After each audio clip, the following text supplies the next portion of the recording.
that. Stop that. Stop that. I hear him chat to the noise. Move too quick, can't stop for the talking. I hear him chat with the walking. Just too sharp with the prize. White girls let it tell me I'm awesome. Yeah, hot like fire on the pan. If you wanna touch my please use caution. Cold like 0 degrees. I'm out the cage, gotta let out the beast. Revolutionary, gotta let out the streets. Locked in a cage, I'ma let out the sheets. We came for one man, forget my peace. You take the west side, take on the east. I'ma put him in the cage, never let out the. Yeah, I hear him chat to the noise. Move too quick, can't stop for the talking. I hear him chat with the boys. Not so tough, but mans keep walking. Yeah, just too sharp with the prize. White girls, let it tell me I'm awesome. Yeah, hot like fire on the pan. If you wanna touch me, please use caution. Stop that. Stop that. Stop that. A lot of people, Stugotz, were very excited yesterday because Daniel Day-Lewis is coming out of retirement, a person that some people would argue is the best actor that is going today. Who are these people? And let me be the first to say, people, get a life. Yeah. I mean, seriously. Also, by the way, if you're surprised, grow up. Everybody knew that he was not retired. The guy wanted a vacation. Mm-hmm. Then you say, I'm never going to do one again, so you up your value. So the next time it's like, you really got to give him the bag. He's retired now. He's not going to work again. Please. The guy, all he does is walk around and limp around, pretend like his foot doesn't work or whatever. Like, oh, what a method actor, blah, blah, blah. And now he's coming back and he's going to like live in a fish tank or something. Like, what are we even doing?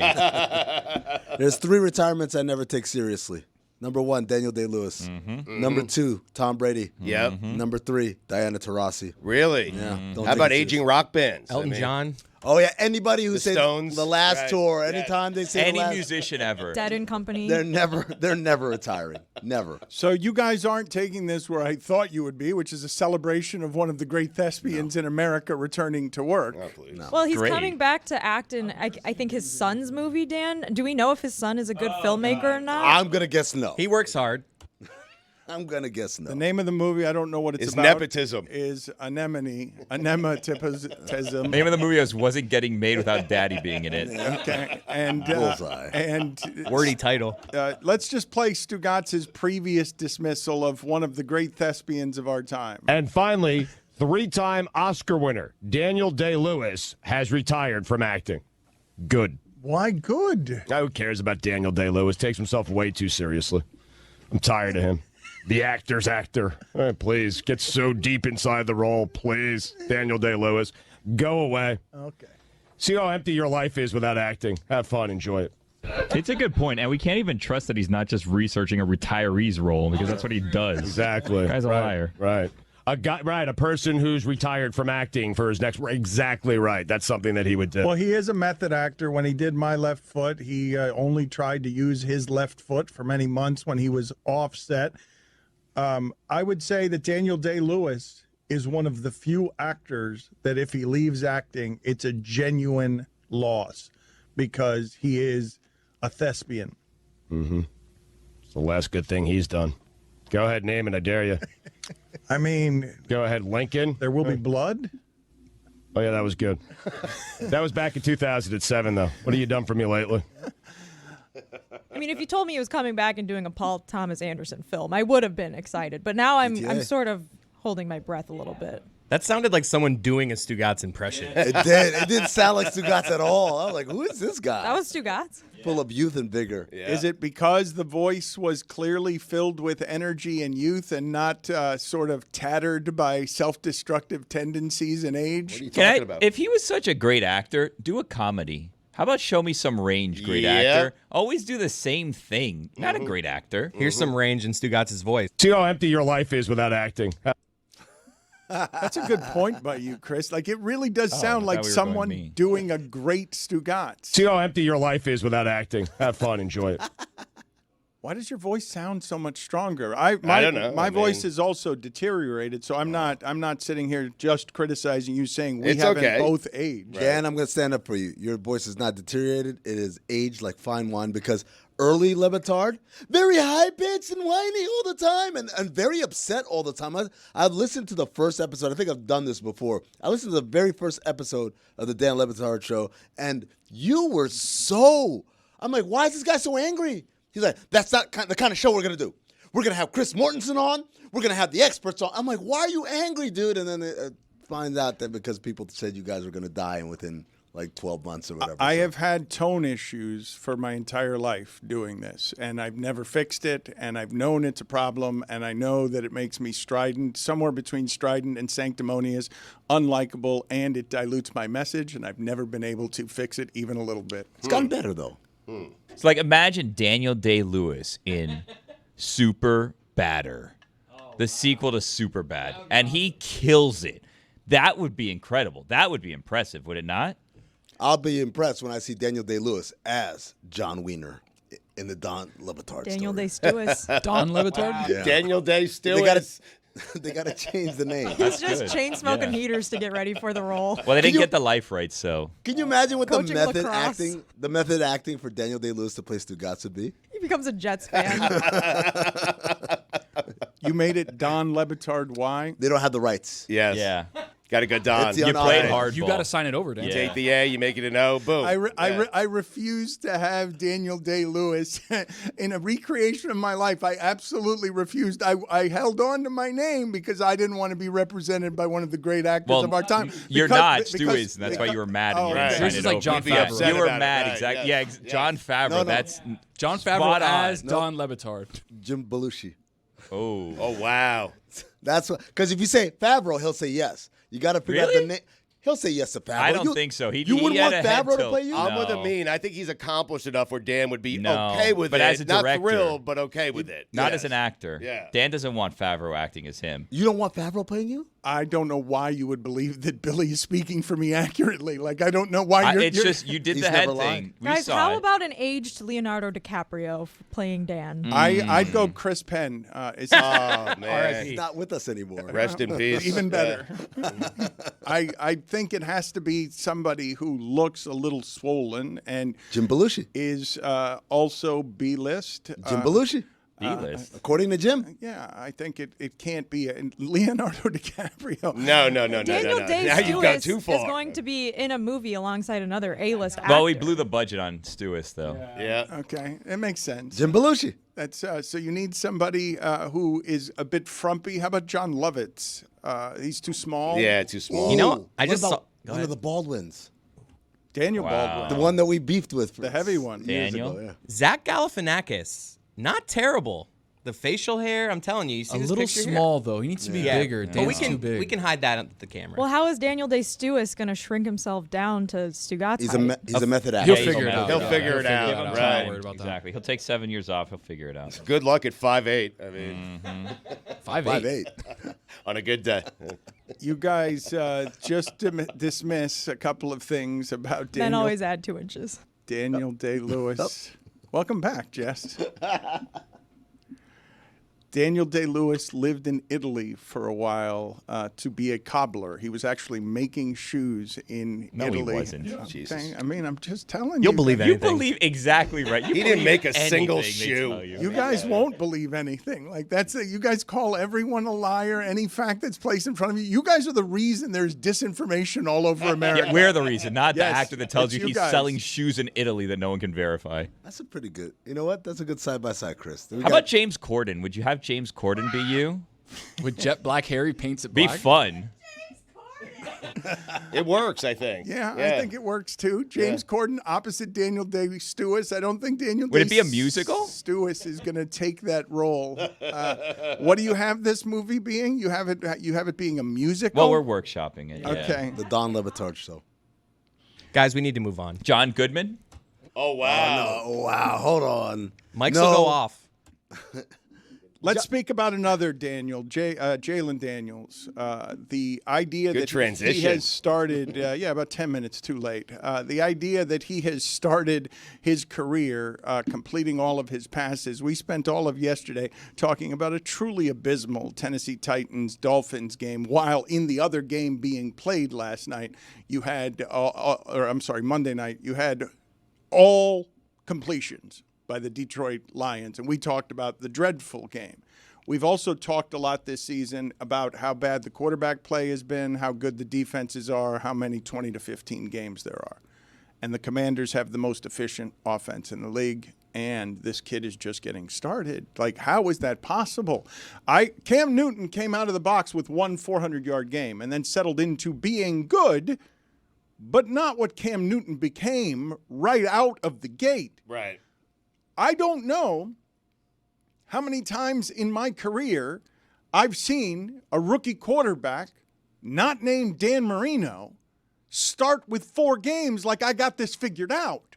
I'm okay here. You can slow me some in Tampa, but I'm not somebody who the game is moving too fast for. Like, give me all the examples you have off of the top of your head of a quarterback who has started this well 4 games in, where they start him and it's just obvious right away, oh my God, he's going to be great. C.J. Stroud did some of this. C.J. Stroud did a lot of that. Yeah. I can't believe I'm saying this, but 4 games in, Brock Purdy was pretty good. Like, there was no learning curve for him. He was good right away, Brock Purdy. He was excellent. And it was like a 13-game streak of like, oh, wow, he might be the best quarterback in the league. Obviously, he's got great weapons. But, Dan, on the Jayden Daniels point, like, he's doing with so many limitations, too. Like, offensively, they've got 2 guys that are okay. Terry McLaurin's a good wide receiver. Robinson Jr. is a good running back. But he's got kind of nobody else. Noah Brown, Diami Hill. Like, he's got him. Yeah, sure. And he's already doing it with one hand tied behind his back with Cliff Kingsbury, who's not really a great OC. RG3, at the very beginning, we were concerned that he was going to get hurt. And so I don't remember what his first 4 games were like exactly. He was running around a good amount. Also, Brock Purdy, not to be a stickler, his first 4 games he didn't play. Right. He was on the roster. He was sitting there. He was watching. Then he played a couple of downs. How about the games he played? What's up? The games? Well, he played 3 games before the streak you're talking about. I mean, he got into a game. He didn't start the game, obviously. His first 4 starts, yes. But he had been on a roster. He had gotten in some games, 3 different games. What Dan is describing is someone's like, fresh out of training camp. Here I am. Football, this is easy. Like, that's the crazy part. That part makes no sense. There is no such thing as that, largely. That somebody comes in and the game isn't so sped up that you're watching and you're like, oh, this person has comfort doing what he is doing. It wasn't that for Peyton Manning. I'll tell you that. Peyton Manning. Peyton had one of the worst rookie seasons of any quarterback in the history of the NFL. That's a little strong. But he got all the starts. He started 16 games, and the Colts, Jim Irsay said this. He goes, he has the mentality to overcome a bad season. He threw a lot of interceptions. I don't know that I would call it one of the worst seasons a quarterback has ever had, given how bad quarterback play is, but I'm still not. C.J. Stroud, it took a minute, correct? It wasn't like this. It wasn't. He takes the field, and you're like, oh, he's got this all figured out through the first month of the season. I feel like it was right away with CJ. Just getting back to RG3 for a second. His first game as a starter, he was 19 of 26, 320 yards, had 2 touchdowns. I mean, and he ran for like 70 yards in that game. He was good. The team was good. They made it to the playoffs. He got hurt. I think you saw glimpses with Stroud, right? Because he had played some decent games, and you're like, oh, wait a second. Like, there's something there. Who would make a throw here and there. You'd be like, oh, wow, that's it. And then towards the middle half of the season, it was just like, oh, this guy's incredible. Jayden Daniels out of the box is like 82% completion percentage against a decent team, and then he does it again, and then he does it again. And it's like, could this guy be not only Rookie of the Year, but MVP? Seriously? C.J. Stroud, his first game had no touchdowns, no interceptions, but the next 5 games, he had 11 touchdowns and 1 interception. He was great. He didn't have his second interception until like mid-November. Like he was excellent to start his career. But with Jayden, Dan is right. It's not so much the numbers, the touchdowns, the yards. He's been good. Hasn't been great. It's the poise. It's deciding when to run, when not to run. It's not turning the ball over. He's been incredible. The math that I'm doing isn't something you can find in a stat sheet. It is people watching at home, especially the people with teams that have quarterback problems, saying through 4 games of the first month of the season, Washington's going to be a problem for a decade if that stays healthy. It's the same reason you're surprised that Jacksonville is playing so closely against Houston, because you already trust that C.J. Stroud. You're already expecting Houston to be a favorite in most of the games that it plays just because of what their quarterback did last season, where I just don't have a lot of instances. As I said, Cam Newton's first game was 400 yards. I don't have a lot. And he won an MVP later on, and they went to a Super Bowl. I don't have a lot of instances when I'm watching a team and I'm saying that otherwise throughout the league, all the other teams are having trouble with scoring and offense, and defense seems ahead because of everything with the preseason. And I'm looking at a franchise that has been among the worst anywhere in sports in terms of leadership for 25 years. Problem solved. Problem solved. Yeah. You're also looking at the NFC East and being like, is Jayden Daniels playing the best out of every quarterback in the NFC East and multiple guys with $240 million plus contracts? Like, that's the other thing. Well, that depends. Do you value touchdowns? Yes. Oh, damn. Daniel Jones is out. I mean, if you didn't value touchdowns, I'm like, wait a second. Danny Dimes. It's also only 4 games into his career, right? Like, adjustments will be made, and then he's going to have to adjust to the adjustments. Like, adjust to the adjustments. It's early yes. on. And, like, that's the chess game. I don't think that you can actually ever say in the NFL, like, this is a sure thing for a decade, right? Like, Joe Burrow, we thought, wow, the Bengals are going to be there forever. They're going to dethrone the Kansas City Chiefs. He's still playing well, though, Billy. But when he's healthy. Yeah, but the Bengals are not really a threat, are they? Like, and the Chiefs have the record, but you can look at the Chiefs and say that doesn't look exactly the same if they don't start making moves. Like, there's just not really sure things in the NFL anymore, are there? We're not sure of anything, Dan. Well, and obviously because injuries play such a huge role in it. I'm not saying that I will be right in saying problem solved. I'm saying that everyone's having that sort of reaction, and then you can do all the qualifiers after that. Might get hurt. Football is hard. A lot of things are in play, but you know that somebody's good already, and that the adjustments to the adjustments don't seem to be a problem for him. Like, if you're coming out, this is the worst he'll be. He's going to keep getting better with the repetitions of excellence. Like, what you're presently watching is the worst professional him. Wait until he figures it out. I mean, how can that be wrong? What it is that I'm saying? This is not the worst he's going to be. Yeah, this is, yeah. There's no. It's exactly what Billy just said. They're going to make adjustments, and if he doesn't know how to adjust the adjustment, no, I'm not saying that this is the worst he's going to be statistically. I'm saying this is the least he'll know.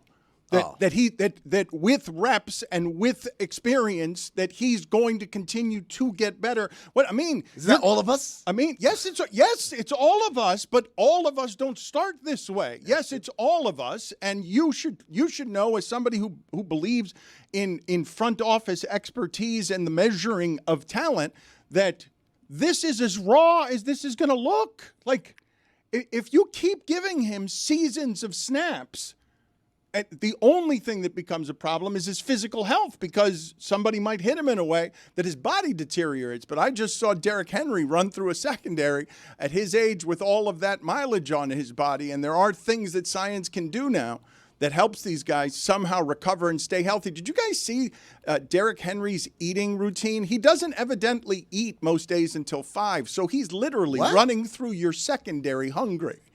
Like, he does. Well, he eats on Sundays, Dan. He does eat on Sundays. Binge eats on Sundays. That's what it is. But no, I saw it, Dan. He doesn't eat gluten. He doesn't eat a bunch of different things. And then before practice, he'll have an avocado and a banana. And that's what he does. It's like a weird, bizarro version of Dan. You know how Dan, how is it you don't eat any of these things and you still stay big?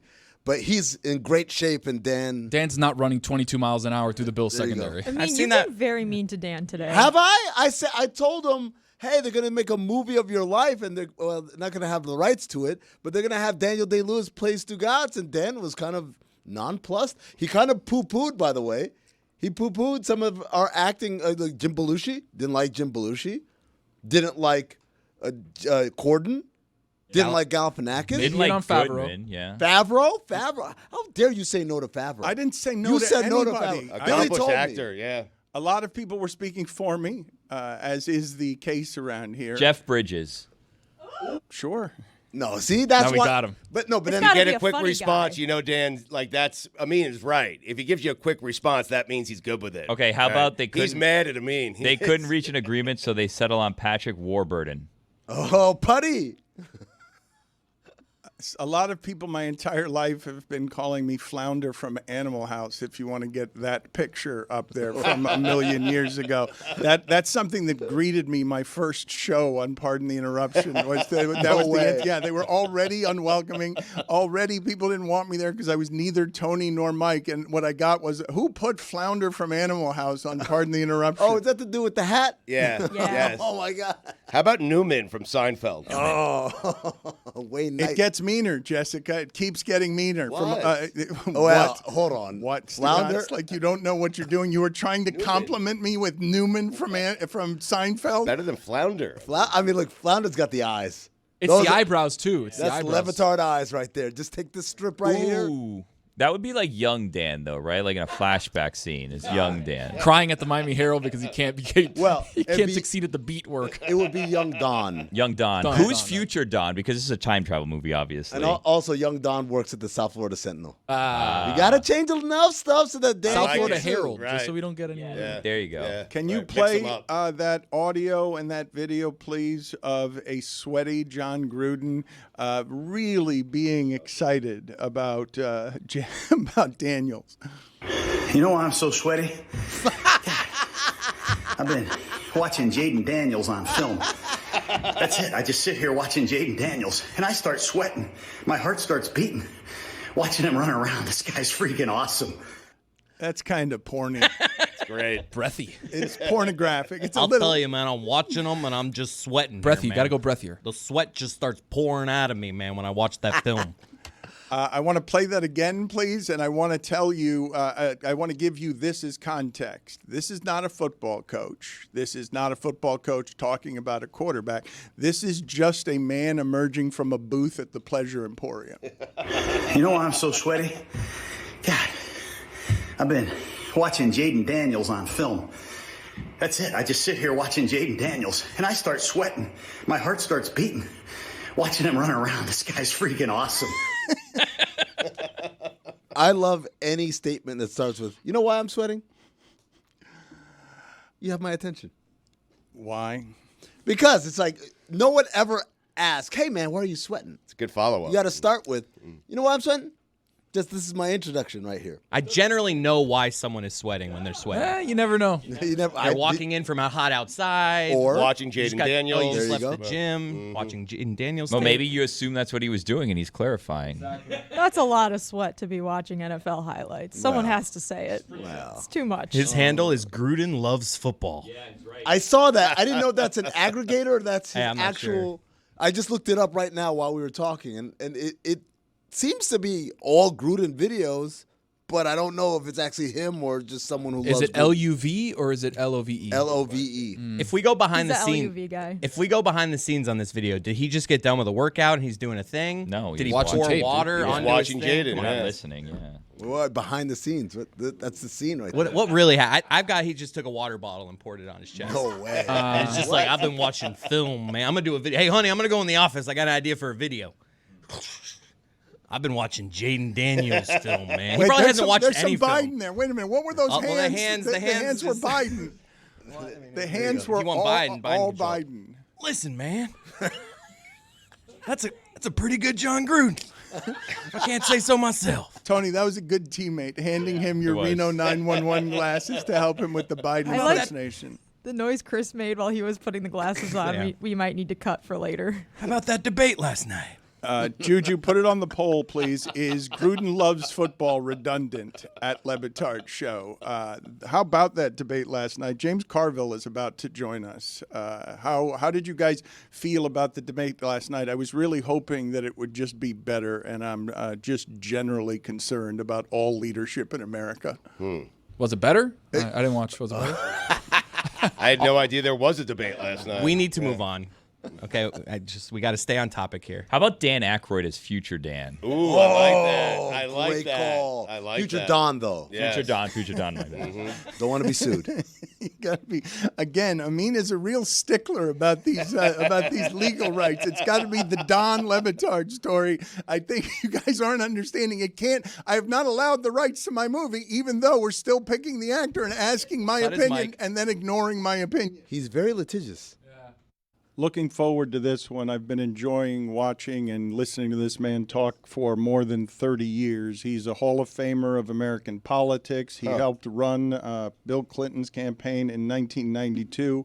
CNN Films has a new documentary about him called Carville, Winning is Everything Stupid. It debuts Saturday at 7 p.m. Eastern on CNN. It's getting a lot of buzz at film festivals because he's been a character for 32 years in the face of American politics and in public. James Carville with us. Nice to see you, James. Always nice to see you. Well, good. Thank you. Thank you for having me on. I've always enjoyed your show through the years, and we're very excited about the new film.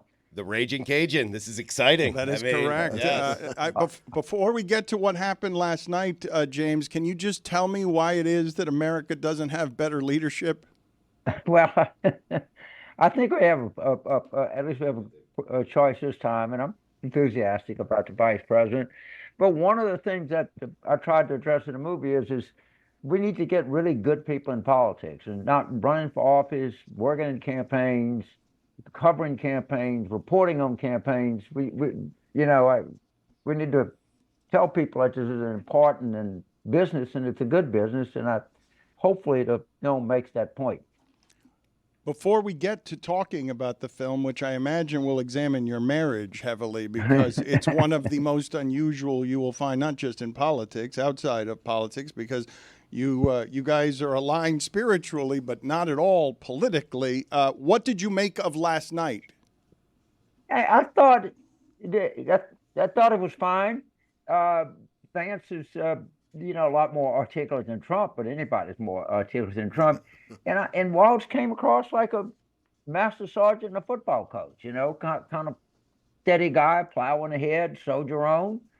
And they both had their moments, and I looked, to the extent that it matters, I looked at the post-debate polls, and some were 44-42, some were 50-48. But if you liked one of them going in, you came out liking them, and if you didn't like one going in, you probably came out not liking them. But that's about what I think happened last night. Any criticism anyway? Because if I were Walls, I would have been mentioning that the person on the other side of the stage had compared his presidential, to Hitler. I would have mentioned that at some point.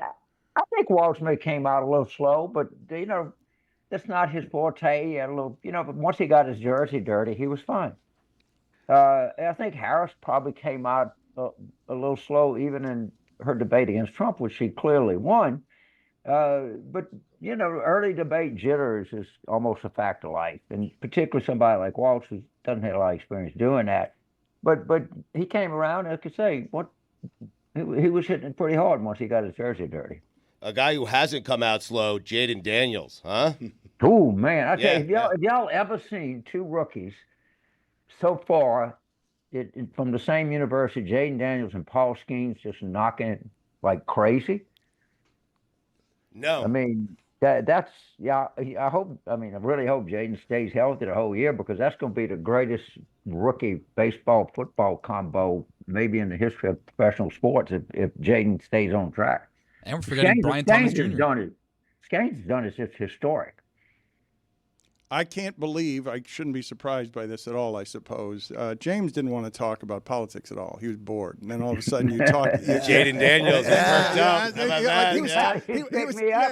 He was totally bored with what it is that we were doing. And then you asked him a sports question, and look at him. He lit up. He's radiant. I mean, this man is the biggest LSU football fan in America. How do you get that title? I mean, I don't know. I'm very passionate about him. I went there. I don't know, 25 of my siblings, nephews, nieces, parents, aunts, uncles. I mean, it's just a long tradition of Carville's going to LSU, and we love it, and it's affordable. What do we make of Brian Kelly? Is he on the hot seat yet, James? I feel like we're getting close, don't you?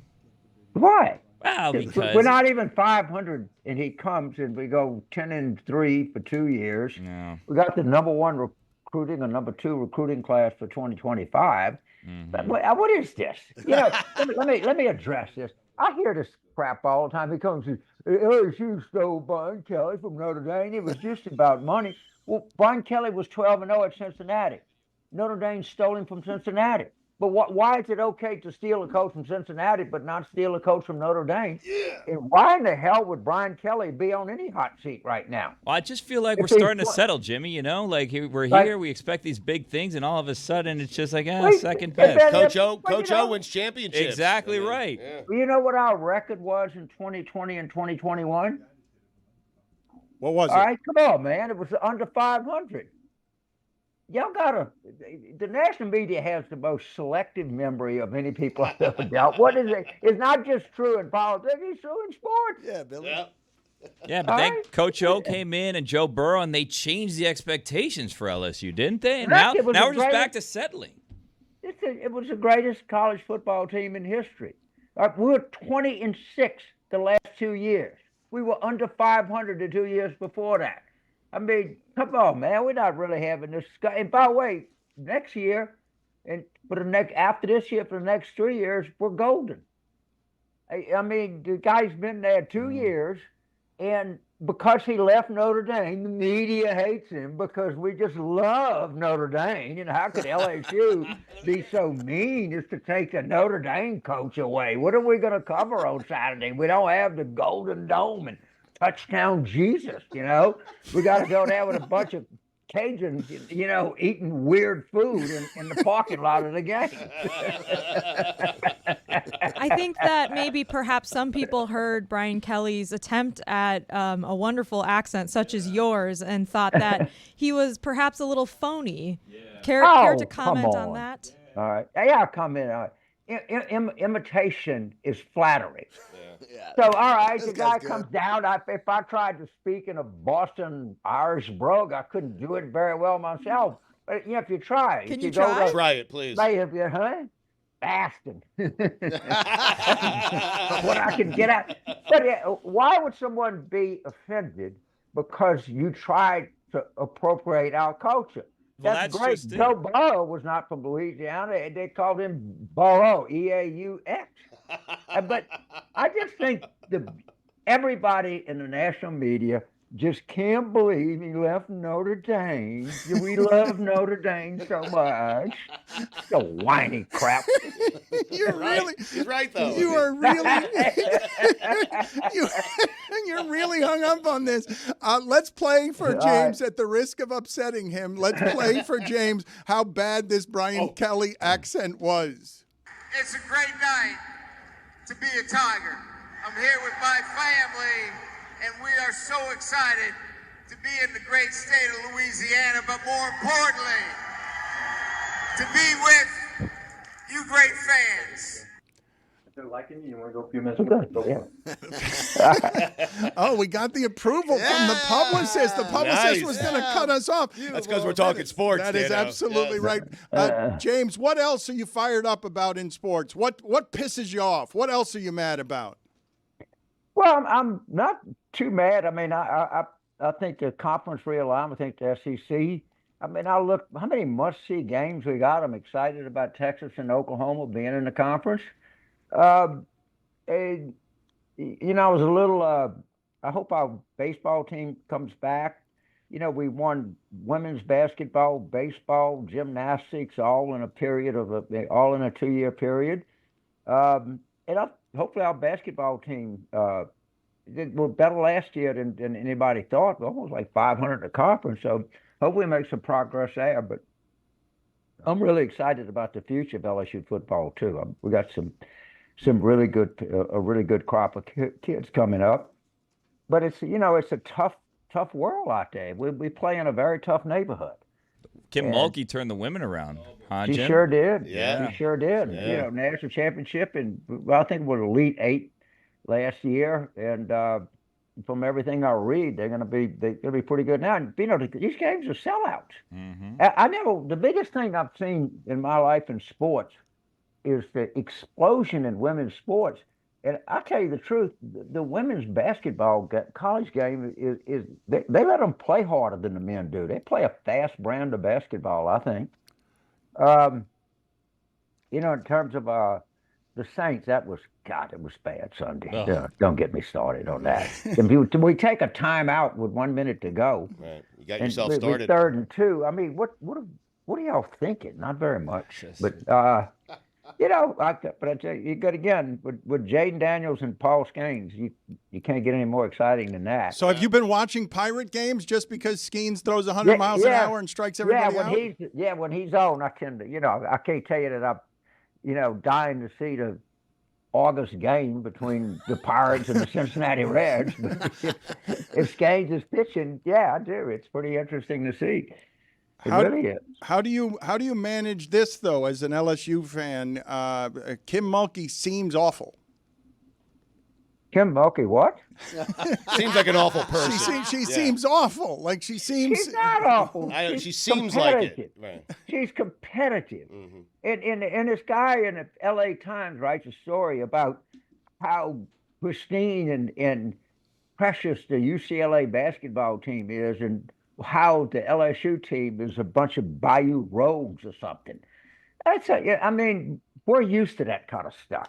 All right. But, we're used to, we're UCLA and Notre Dame. Come on. How can you be any better than that? How dare some place on the Mississippi River dare challenge their sports supremacy? I mean, my God.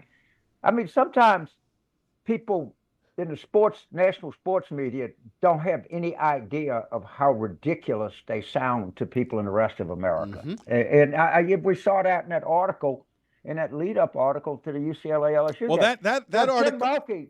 Kim Mulkey likes to win. Guess what? She will try to beat your ass every time. That is correct. That article was super racist. But Kim Mulkey's politics, you tolerate other people's politics in a way that makes you married to Mary Madeline, whose politics are diametrically opposed to yours for 30 years. I don't know if I agree. I'm not sure what Bill Belichick's politics is, but if I was going to bet on the game, I thought he was going to win. I'd bet on it. Another thing is they're athletic people. They're sports people. Who knows? Kim's from Tickfaw, Louisiana. Would you like for me to take you to Tickfaw one day? Explain a lot. But she didn't grow up in the top carnival crew in New Orleans, or she didn't grow up in the, sophisticated Union League or something. But she's a tough competitor, and that's what you want in a coach. The hell she does in politics, I don't care. I don't think some of her political views have been exaggerated over the years anyway. That's not important. That's not very important to me, right? But this elitism bothers you, right? Like you seem to be getting bothered by elitism. I'm not bothered by elitism itself. I think, Milos Forman, who directed The People versus Larry Flint, he said, James Rice was the elites. They cure the diseases. They write the books. All right. I don't have, but what I do have is when people just take a reflexive view that everything about UCLA and Notre Dame is good and everything about LSU is bad. That's where I get reflexive about things. All right. But I look, if somebody went to Northwestern Journalism School and is covering sports, I don't have a problem with that. Oh, so it's just Notre Dame. It's just Notre Dame. Of course it is. It's not just Notre Dame. it's UCLA as well. UCLA as well.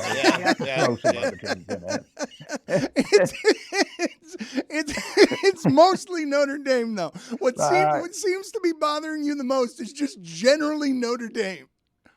Well, generally all the whining and carping about Brian Kelly leaving Notre Dame and, Grantland Rice and the Four Horsemen. And, you can have Brian all Kelly. Shit, the Notre Dame box and Johnny Lou Jack, Johnny Lou Jack. But James, to their credit, a big win over Louisville this past week to get back into playoff contention for Notre Dame.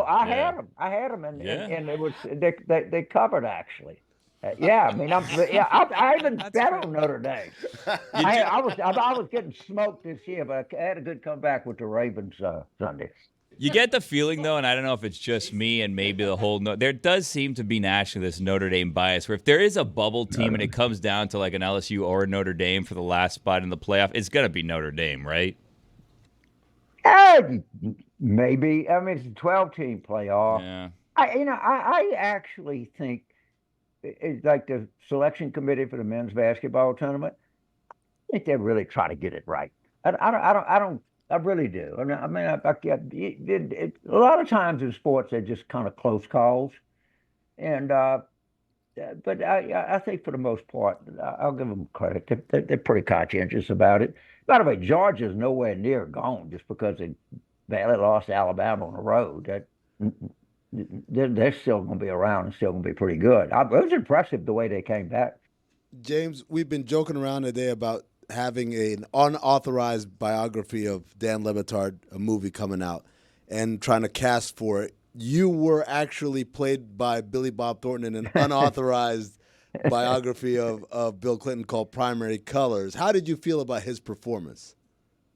I talked to him before, and it's hard to be somebody else. But I was pretty honored that Billy Bob would be the person they choose to play me. That famous line from the book Primary Colors described me as he looked as though he was fired out of a love scene from the film Deliverance. So,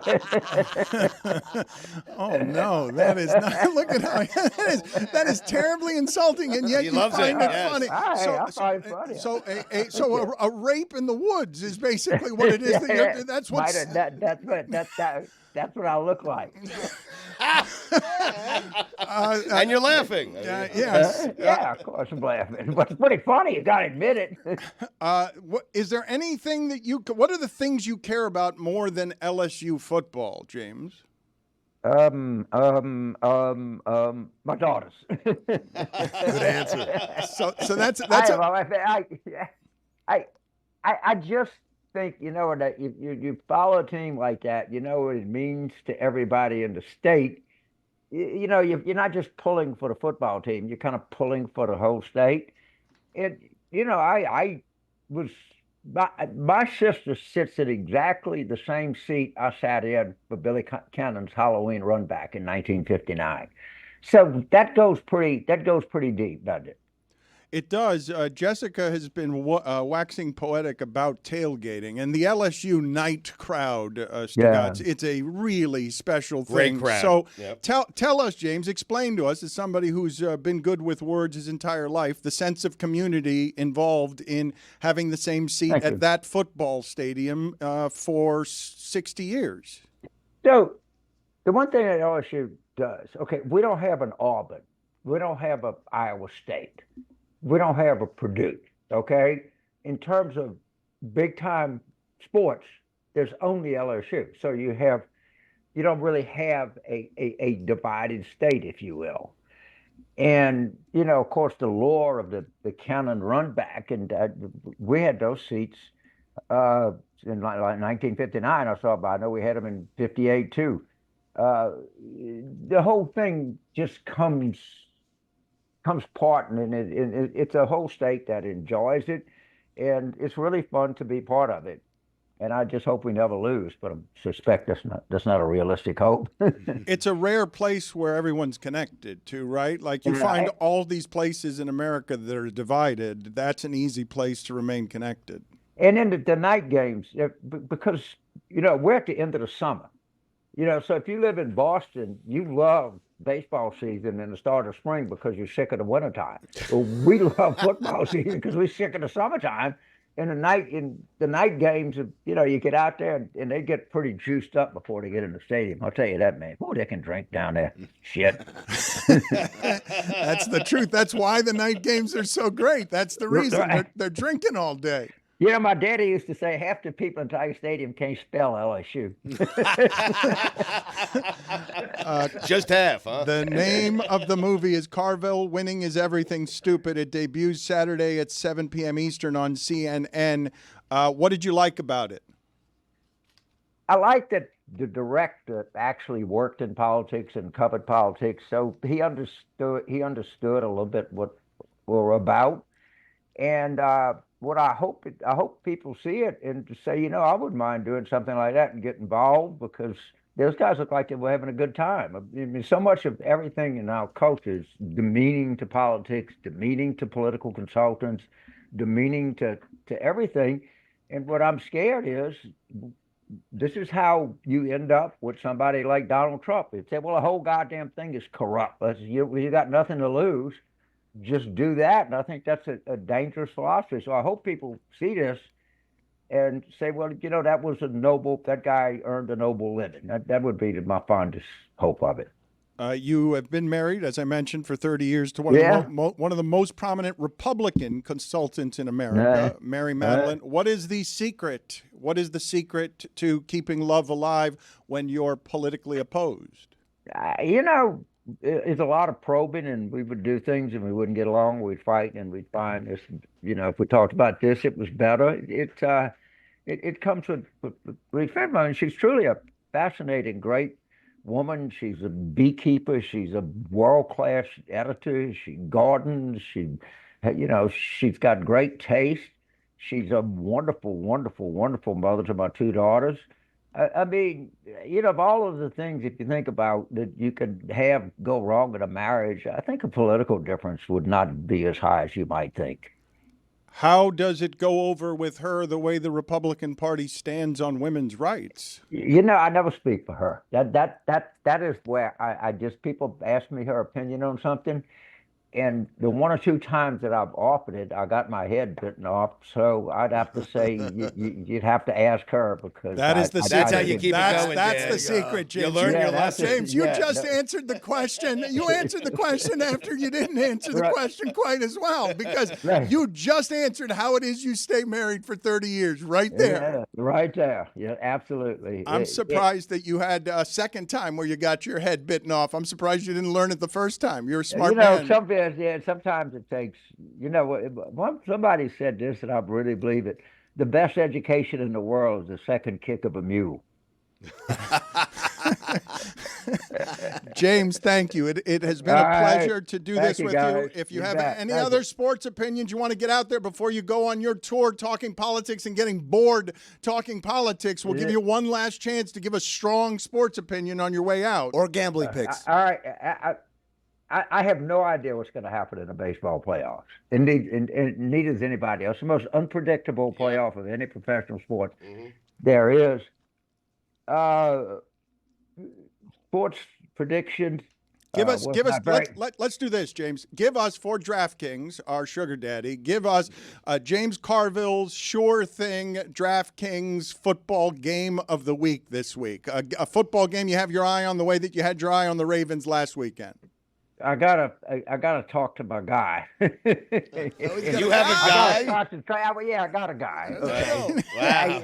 ACL. Okay, but I've been so busy with the movie, and I know LSU's off this week, so I got a little space in my sports looking up stuff. But I think we played the Saints and the Chiefs play, and the Saints had a terrible, terrible loss to Atlanta.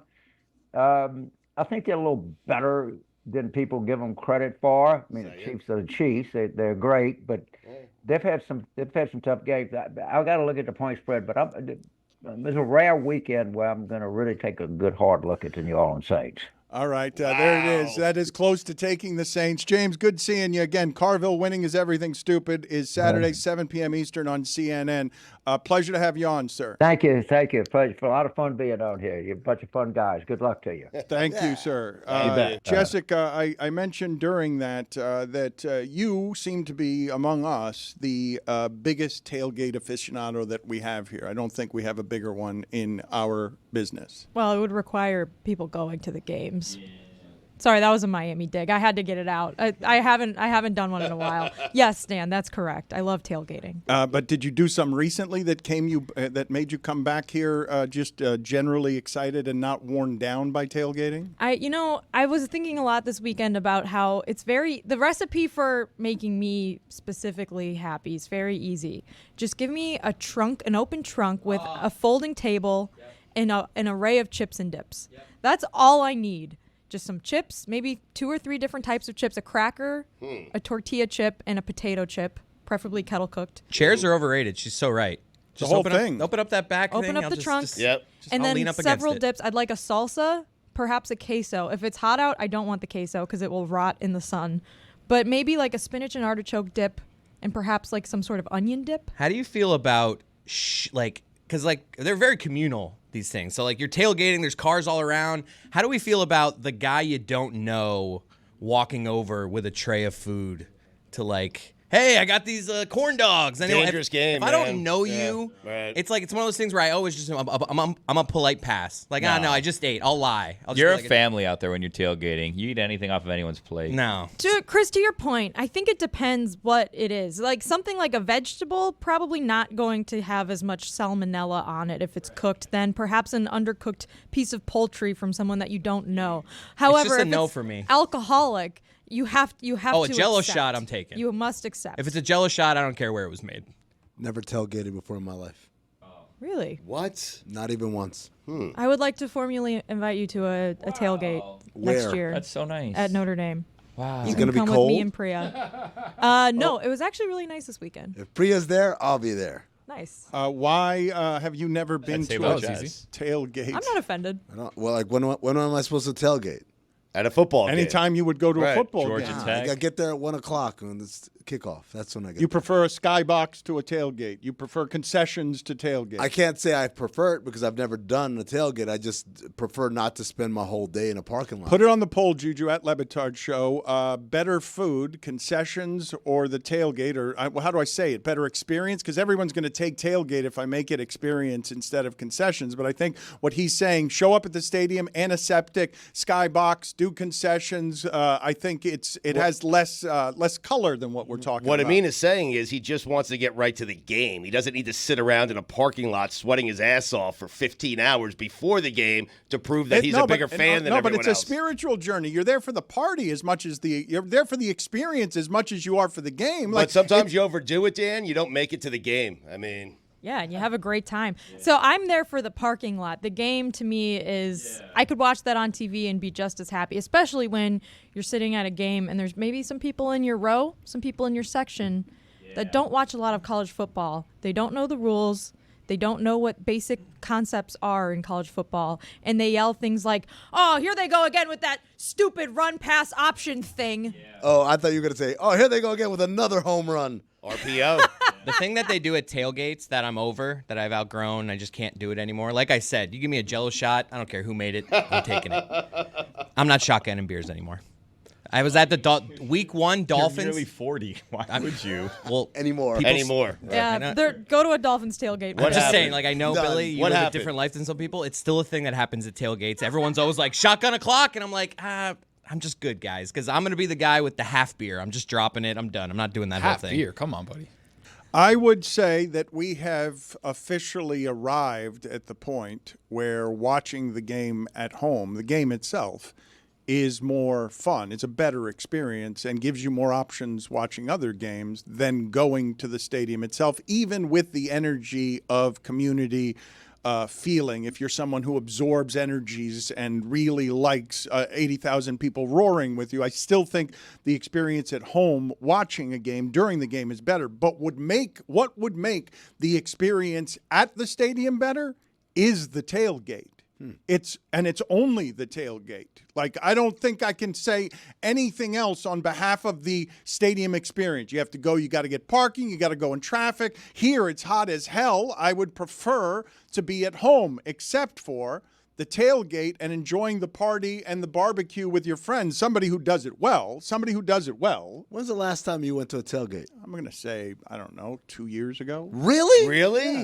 Yeah. For what game? A University of Miami game. I just Wow. went and met some college friends. Huh. That's so cute. That is cute. What'd you guys eat? Like, do burgers, brats? He couldn't eat anything. Dan's like, where's the gluten-free table? And it's like, Dan, that's The not how this tailgate we works. go to, they have like this sort of like pulled pork thing that they make. It's pretty good. A lot of them do like the trays of Chick-fil-A now. So that's a dangerous game because That's mailing put- it in. I'm you sorry. put 200 I mean, nuggets in front of me. yeah. There's no limit to how So let me many I get this might eat. straight. You want me to show up at like 9 in the morning for a 1 o'clock game? Like 10:30. To have No, some no, no. chicken Notre Dame, tendies? 3:30 Yeah. Eastern every week Yeah. on NBC. I don't care. You want me to show up It's at not a Big Ten team. 9 a.m. to eat chicken tendies Yeah. and drink beer? Yeah. Yes. I could do that at home. I don't need to. Jello But shot. you see your friends that you haven't seen in a long time. Yeah, but he's got air family. conditioning. That's my best There's friend. really And then loud you go music. into the stadium, and everyone's the energy's so exciting, and then Notre Dame fumbles on the opening kickoff, and then the other team scores, and you're like, oh no, what do we do all this for? But then they win the game, and so you're happy again, and it's great. Everyone fighting for a 7x7 thing of shade. Yeah. That's under the thing. It's like, no, I'm standing here. This is my shade spot. Get out of here. I mean, I know that you were cynical about thinking that I would enjoy a tailgate, but you would imagine, would you not, that if I were at a Miami tailgate, it might be fun for the number of people who would be offering for me to be a part of whatever it is they were experiencing at a Miami tailgate? Did you just say it would be fun for everyone else? If No, I for showed me. up? For Oh, okay. me. That it would be fun that people would be offering me their food and I stuff. experienced it the same way, I have Right? to be honest, yes. Like, yes. What a thrill for you if I showed up. That is how I meant it. Yes, of course. Do you imagine how much better I make a tailgate by just sauntering through, grabbing people's chips? Hey, was that Dan Le Batard who just stole my chips? Full of Tostitos, man. He just do a shot off the ice luge. Here's the other thing. I mean, you don't, as a man, even have to deal with the worst aspects of tailgating, which is the porta potty situation, because you could just close your eyes and aim. Which is also, ironically, what I do, too. It's just harder because I'm facing the other direction. I keep my eyes open. There's also, like, if I wear a bodysuit or a romper, like, then you're just ass naked in a porta potty. You have to choose your outfits wisely. What do you guys make of these new like tents that people are buying, like their own porta potties? It's like the P tent, and then there's like a little. They take a toilet. Yeah, they sell now. I think Mike tents. has Mike had one, Yeah. and he brought it to a Panthers tailgate, and no one went in it. Hold on. Explain this to me. It's like a little like camping Like a tent personal that tent. is designed for one person, and you store it. You put it over like a either bucket or outdoor porta potty that you take yourself. Yeah.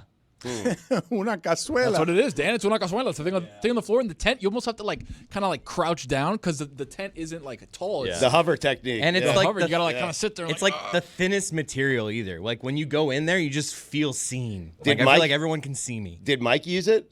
I don't think anyone used it. But, like, Mike has to empty it out afterwards, right? He made a big deal about bringing it, guys. It'll be there, and then everyone. I mean, was it's kinda just like, it's in the neighborhood. It's like in the family, the uncle of the bedpan. Like, it's a pretty unpleasant thing to be wandering around with a urine bucket. Well, they sell now, and I know this because we talked about this once before, so I looked up to see logistically how it works. They sell like gel that you would put in like the bucket or in whatever that absorb. I assume it's like what's inside a diaper, basically, right? Is like it's like a gel and then An you pee on absorbent it. of some sort? Yeah, and it absorbs it. So then you just go and I guess like dump it out, and it's like a solid There's absorbed. like a piss log. Yeah, kind of. Imagine being the owner of that company. Like, yep, that's mine. I made that. I They invented probably the piss banking, log. honestly. Crushing it. Does the cazuela look like a toilet? Because on my screen right now is a tent that clearly has a tiny toilet. This in is it. what Mike's looked like. Is that porcelain? I've got to admit that this is much better than a porta potty. I would not. Well, I know. except you own this, so someone's got to deal with it at the end. You got to pack it up. I don't think there's a Yeah. bottom though. I could be wrong, but I don't think there's a bottom, so I don't think that gets like drippage. Yeah, and like then your friend is cleaning up your piss log later. I'd rather close my eyes, plug my nose, squat, and just pray in the porta potty. You got to sit on that thing no matter what though, because like if you're drinking, you're peeing all over the wall of that porta potty, obviously, right? why? Wait, why? It's pretty low, right? You got to sit. You can't stand and try to aim into not that. sitting on that thing. If you've been drinking all afternoon, you're spraying everything. You say you're not sitting on that thing, but the thing that's appalling to me, one of the things that's appalling to me about the porta potty is you've got thousands of people using that before you get there. I'm not sitting on that thing either. That is foul. Well, you hover. don't know what kind of emergency it is. What kind of emergency? Again, with the hover technique. You got to from go. You got to Stugotz. go, Dano. I know, that's what I'm saying. Chris is I'm the with one. you. Chris Yeah. is the one saying that he's not going. He's not I sitting. on that guarantee thing. you, Chris has gone in a porta potty. I've before. gone pee. I've never sat. I've never pooped in a porta potty. Wait, hold on. What? Whoa. What? Straw poll. You guys have taken a dump? No. I have. In a porta potty? What? Yep. They're just projecting that onto me, is what they're doing. I am not. I would not. I'm not surprised that Stugotz would. And again, he goes to his wheelhouse of the hover technique. He's been talking about it for years. It is disgusting. Diabolical. I want to get back to what it do? is Amin was Hold saying. it. Yes, be an adult. Be an adult and control your At bowels. least wait till would you be go the into the answer. stadium at the bare minimum. Amin, I do want to get back to what it is that you were saying, though, which is it really is unpleasant to think about driving home because they're not hoses when you're tailgating. You're driving home with your friend's piss in the absorbent in the trunk of your car. Or worse. If I make the move and I'm getting one of these things, I'm just getting a new bucket every time. No, you Like, dump the bucket is staying. You dump the absorbent into like a garbage can. But I don't want that. Or a bag. I don't want the bucket, though, that had the bag. Like, You want a fresh one every game. People I'm have with to Chris. clean that up still. Like that's so gross. These people are walking around like picking up like cans, and then there's like a piss log in the garbage can. Sorry, I just. To be fair, any one of you people who have dogs, you ain't got to say. Because you do this on a daily basis, picking up literal shit in your hands. I know, I put a plastic bag around it. No. You're still What are you picking up? You're still scooping doo-doo in your hands. Having young kids is way worse than a dog. Wiping a kid's ass. I got to be honest. I mean, Way worse than just picking up a poop off the ground. I've been desensitized to all of it. Like once you have a kid, it's over. Like I don't care if anything gets on my hands anymore. I have not been so desensitized that what I'm going to say right now isn't something that you guys are going to receive the same way as me, even though I am with Amin. He makes a good point when he says, well, you pick up dog poop all the time. And yes, I do. And if you don't understand, Amin, why it is that I prefer to pick up dog poop than your poop, than your friend's poop, if you don't understand why those two things are different, like that it's an enormous difference between picking up the poop of an animal and picking up the poop of Amin. Of Stugotz. That's correct. That is correct. I've been doing that in some ways for 20 years, but can you imagine me leaning over into a porta potty that he's hovered over, or one of these toilet tents that you guys are talking about, and scooping out Stugotz's poop? It's deeply unpleasant, but am I romanticizing the tailgate here? Because I do think it's different than anything else about the game experience on Saturday and Sunday. And I would say that most people listening to this who believe specifically in college atmospheres, they would tell you, yeah, the college tailgate is great. You cannot do anything. DirecTV can't reproduce that. AI can't produce that. And especially the college tailgate before, like what James Carville was talking about, the 8 p.m. game in LSU where everyone's getting fired up for 11 straight hours on drinks. Oh man, those late games are a dangerous game, Dano. What's the record for blacking out in one day? Me twice. Yeah. What? Texas Notre Dame 2015. Really? Twice? You bounce back? Started early morning. I'm just kidding, folks. That didn't happen. Well, at 11 a.m. blackout, take a little nap, wake up, do it again. Double blackouts? Damn. Bill. You cannot. Drink responsibly is Concussion my advice. protocol there. You cannot put it on the poll, please, Juju. Have you ever had so many drinks that you pass out and then you get up and you keep drinking and you pass out again? As we onboard David Samson here, I urge you to listen to Nothing Personal, his daily podcast. He is live on YouTube at 8 a.m. every morning. Before we onboard him, Stugotz, tell the people what it is that you and Billy are doing in Chicago this weekend with Matt Forte. Is this a Bears watch party that you guys are doing? It's a Bears watch party, but also, we're going to honor Andy Dalton as well because the Red Rifle's in town. So we'll be watching the game with everyone at the bar.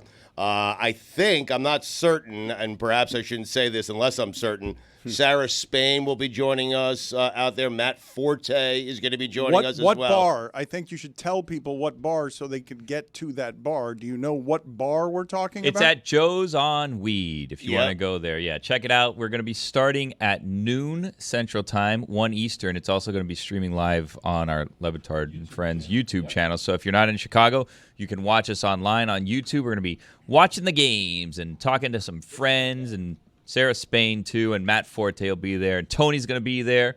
It's going to be a good time had by all, and we'll take pictures with you and shake your hands and kiss your babies and all all that good stuff. Play a couple games if you want. Exactly. Yep. That is this Sunday, Dan. It's on Weed Street. I'll be there early on Weed. I will be watching the Jets-Vikings Sam Darnold revenge game. How about that? So I will be there earlier. And, Billy, I love that football starts an hour earlier in Chicago. It's fantastic. I mean, and 3 hours earlier this week because they're in England. So 4 hours earlier for you. Thank you, Smirnoff. David, why are you smiling and why are you laughing about what it is that they're talking about here?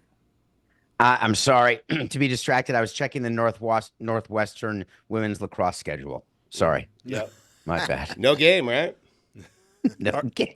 Are you trying to expense things in order to be at a Bears watch party in order to be near your daughter? Is that what's happening here? I'm going to be near my daughter regardless. You're sending me to Chicago to cover a Bears-Carolina Panthers I'm game. not doing anything. I'm learning of this from others. I didn't do a thing. I didn't raise a finger about this. No, we didn't. I don't schedule my lacrosse games around Smirnoff appearances. I do Smirnoff appearances because I love doing Smirnoff appearances. That's how I roll. I mean, I love Smirnoff, especially at 9:30 in the morning on Weed Street. How does David Samson feel about a tailgate? I would imagine that your germ-phobicness would make it so that a tailgate is not something that you're in any way interested in. So I was listening and thinking about it. I took my son to 2 Dolphin tailgates during the course of his childhood in Florida, and they were just great anxiety for me because of the restroom situation. And I pretended to have fun because I thought that's what you're supposed to do as a father. Total obligation, and I had a miserable time. I just always had the entrance to the ballpark or to the stadium ready in case I needed the restroom. And I don't like having a catch when there's people around because if the ball falls, you have to go near them and get into their tailgate. I did not enjoy any part of the experience, and the food sucked. How old was your son? He's now 21. No. This was, between the ages of 8 and 12. I probably did it twice, once a year, trying to be a good dad. Hold on. This doesn't sound like a very family-friendly environment. David, to be clear, I've never been to a tailgate. They've tried to describe it to me, and I'm like, this doesn't sound like the place I would bring a child. Yeah, no, there's definitely kids at tailgates. I'm not sure yet for sure. I mean, there's alcohol. The theory is that the parents are supposed to drink, which I don't understand because of drinking and driving. But so I don't drink at a tailgate. I think that's ridiculous. And then you have your kids where you're supposed to barbecue or something. But I would go to Publix and just get subs. I grew up at tailgates. I was raised by tailgaters. The community of tailgaters raised me, David. You've got it all wrong. But I do want to ask you something because you mentioned the bathroom situation. We were talking about Mike Ryan's little toilet tent thing that he has at tailgates. Would you ever, I guess maybe I should phrase it this way. How much would we have to pay you to take a piss inside of this tent toilet thing? Well, when I climbed Mount Kilimanjaro, that's exactly how you go to the bathroom. And it's a 7-day trip that I was on, and I held it for the first 4 days and got so sick. Thank you. No, look at me. Louis would be saying that I ran a marathon from the summit of Kilimanjaro. You didn't go to the bathroom for 4 days?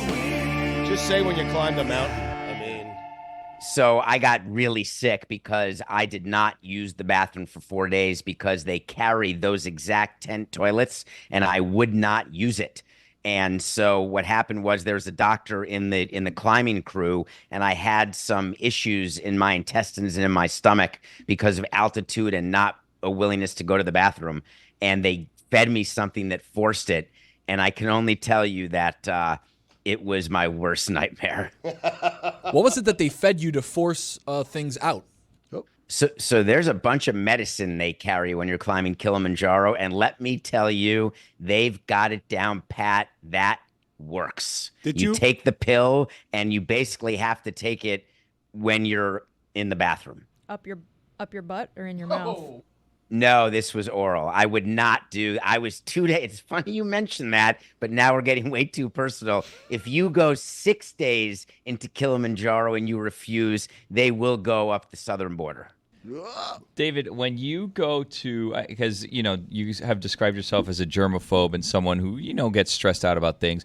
When you go to climb Mount Kilimanjaro, and I mean this seriously, are you Are you prepared to die? Like when you go up there, when you go up there, because a lot of people die on these mountain excursions. Do you go kind of at peace with, if this is the last thing I do, I'm fine with it? I actually don't, but I have that feeling every time I do anything, like get on 95 or fly or do anything. I just say, hey, I'll tip my cap because it's been a hell of a run. But I don't specifically go up, do one of these athletic things and say, hey, the chances are I'll die. No, I do not think that way at all. So you climb Mount Kilimanjaro, but you can't take a... Or drive on the expressway. No, I was talking about odds of dying. Or No, have a I have tattoo very tailgate. major issues when it comes to with bowels and going to the bathroom. I have had to use a porta potty in the past, and it's scarring, and it's just not something you want to do. But when you're running, you sometimes have no choice if you don't want to get arrested. So I get why you'd have to do it, but I wouldn't choose to do it. That's why I wouldn't choose to be at a tailgate, for example, if I didn't have tickets to a game. Did you answer Jessica's question about how much it would take how much you would, we'd have to give you money in order to get you to a toilet tent? Oh, $5,000, $1,000, an extra Benjamin? Really? I don't think you would do it for. You're going to give me a free $100? All I have to do is go into a toilet tent. I don't think close you do my it. eyes, sanitize, and I'd have an extra $100. I don't think you do it. Okay, well then, all right. Well, you negotiated against yourself way down from 5,000 to 100. You could have had whatever number you wanted. I don't know. I don't understand what you just did. But there. someone on Kilimanjaro just said, like, David, just $100, please, and prevent yourself renal failure. You would have taken it. Kilimanjaro, you're not really thinking much. The altitude is so high and you're so tired that you're not thinking much. I'm thinking more at sea level. What would you do? As a matter of fact, the Terry Virts, the astronaut who was on Pablo Torre Finds Out, and he's a friend of all of ours, he was up in the space station, and one of the main questions I asked him, you can imagine the two subjects. You can imagine the two subjects I asked about were sex and bowels, and the answer was pretty funny. What happens in space with that whole thing. That is reason enough for me not to be an astronaut. You're going to keep it to yourself, the funny answer? Oh, man, it all floats. What? You have to be strapped down in every way. Every part of you has to be strapped down when you're doing anything you're doing. Yeah, that makes sense. The Major League playoffs have begun. David, the Padres are this year what I thought they were going to be last year when they had Blake Snell being Cy Young winner. And Fernando Tatis comes back and immediately is Fernando Tatis. So you make what of the first the first week, really, of what has felt like playoff baseball? Well, there's been one game.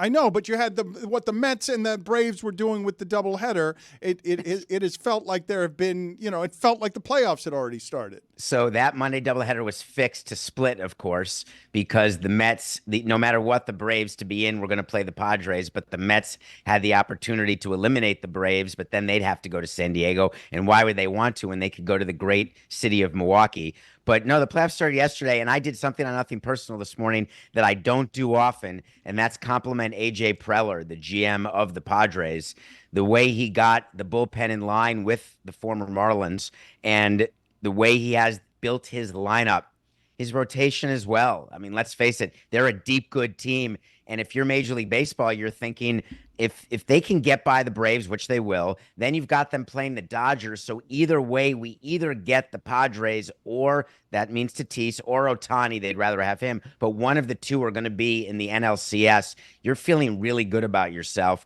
And if the Mets can win, which I think they will, then it's either the Mets or Phillies. So right now you are positioned for a phenomenal National League side of MLB playoffs. And that's good for the sport, especially with ESPN about to opt out of their media rights deal. Is the Padres bullpen the best in baseball? Don't sleep on the Tigers bullpen, and for me, I'd take the Guardians bullpen over all of them because of a guy named Clase who doesn't give up runs. That's the best closer. That's the best. I can't remember the last time. I mean, that might be the best closer since Rivera. Yeah, he's given up one run, I think, since May. It's insane what he does. When he's in the game, it's over. There was a great can we do a stat of the day on this segment? Sure, go ahead. Hold on a second. Start of the day. It is your start of the day. Start of the day. It is your start of the day. Start of the day. It is your start of the day. Start of the day, start of the day. It is the start of the day.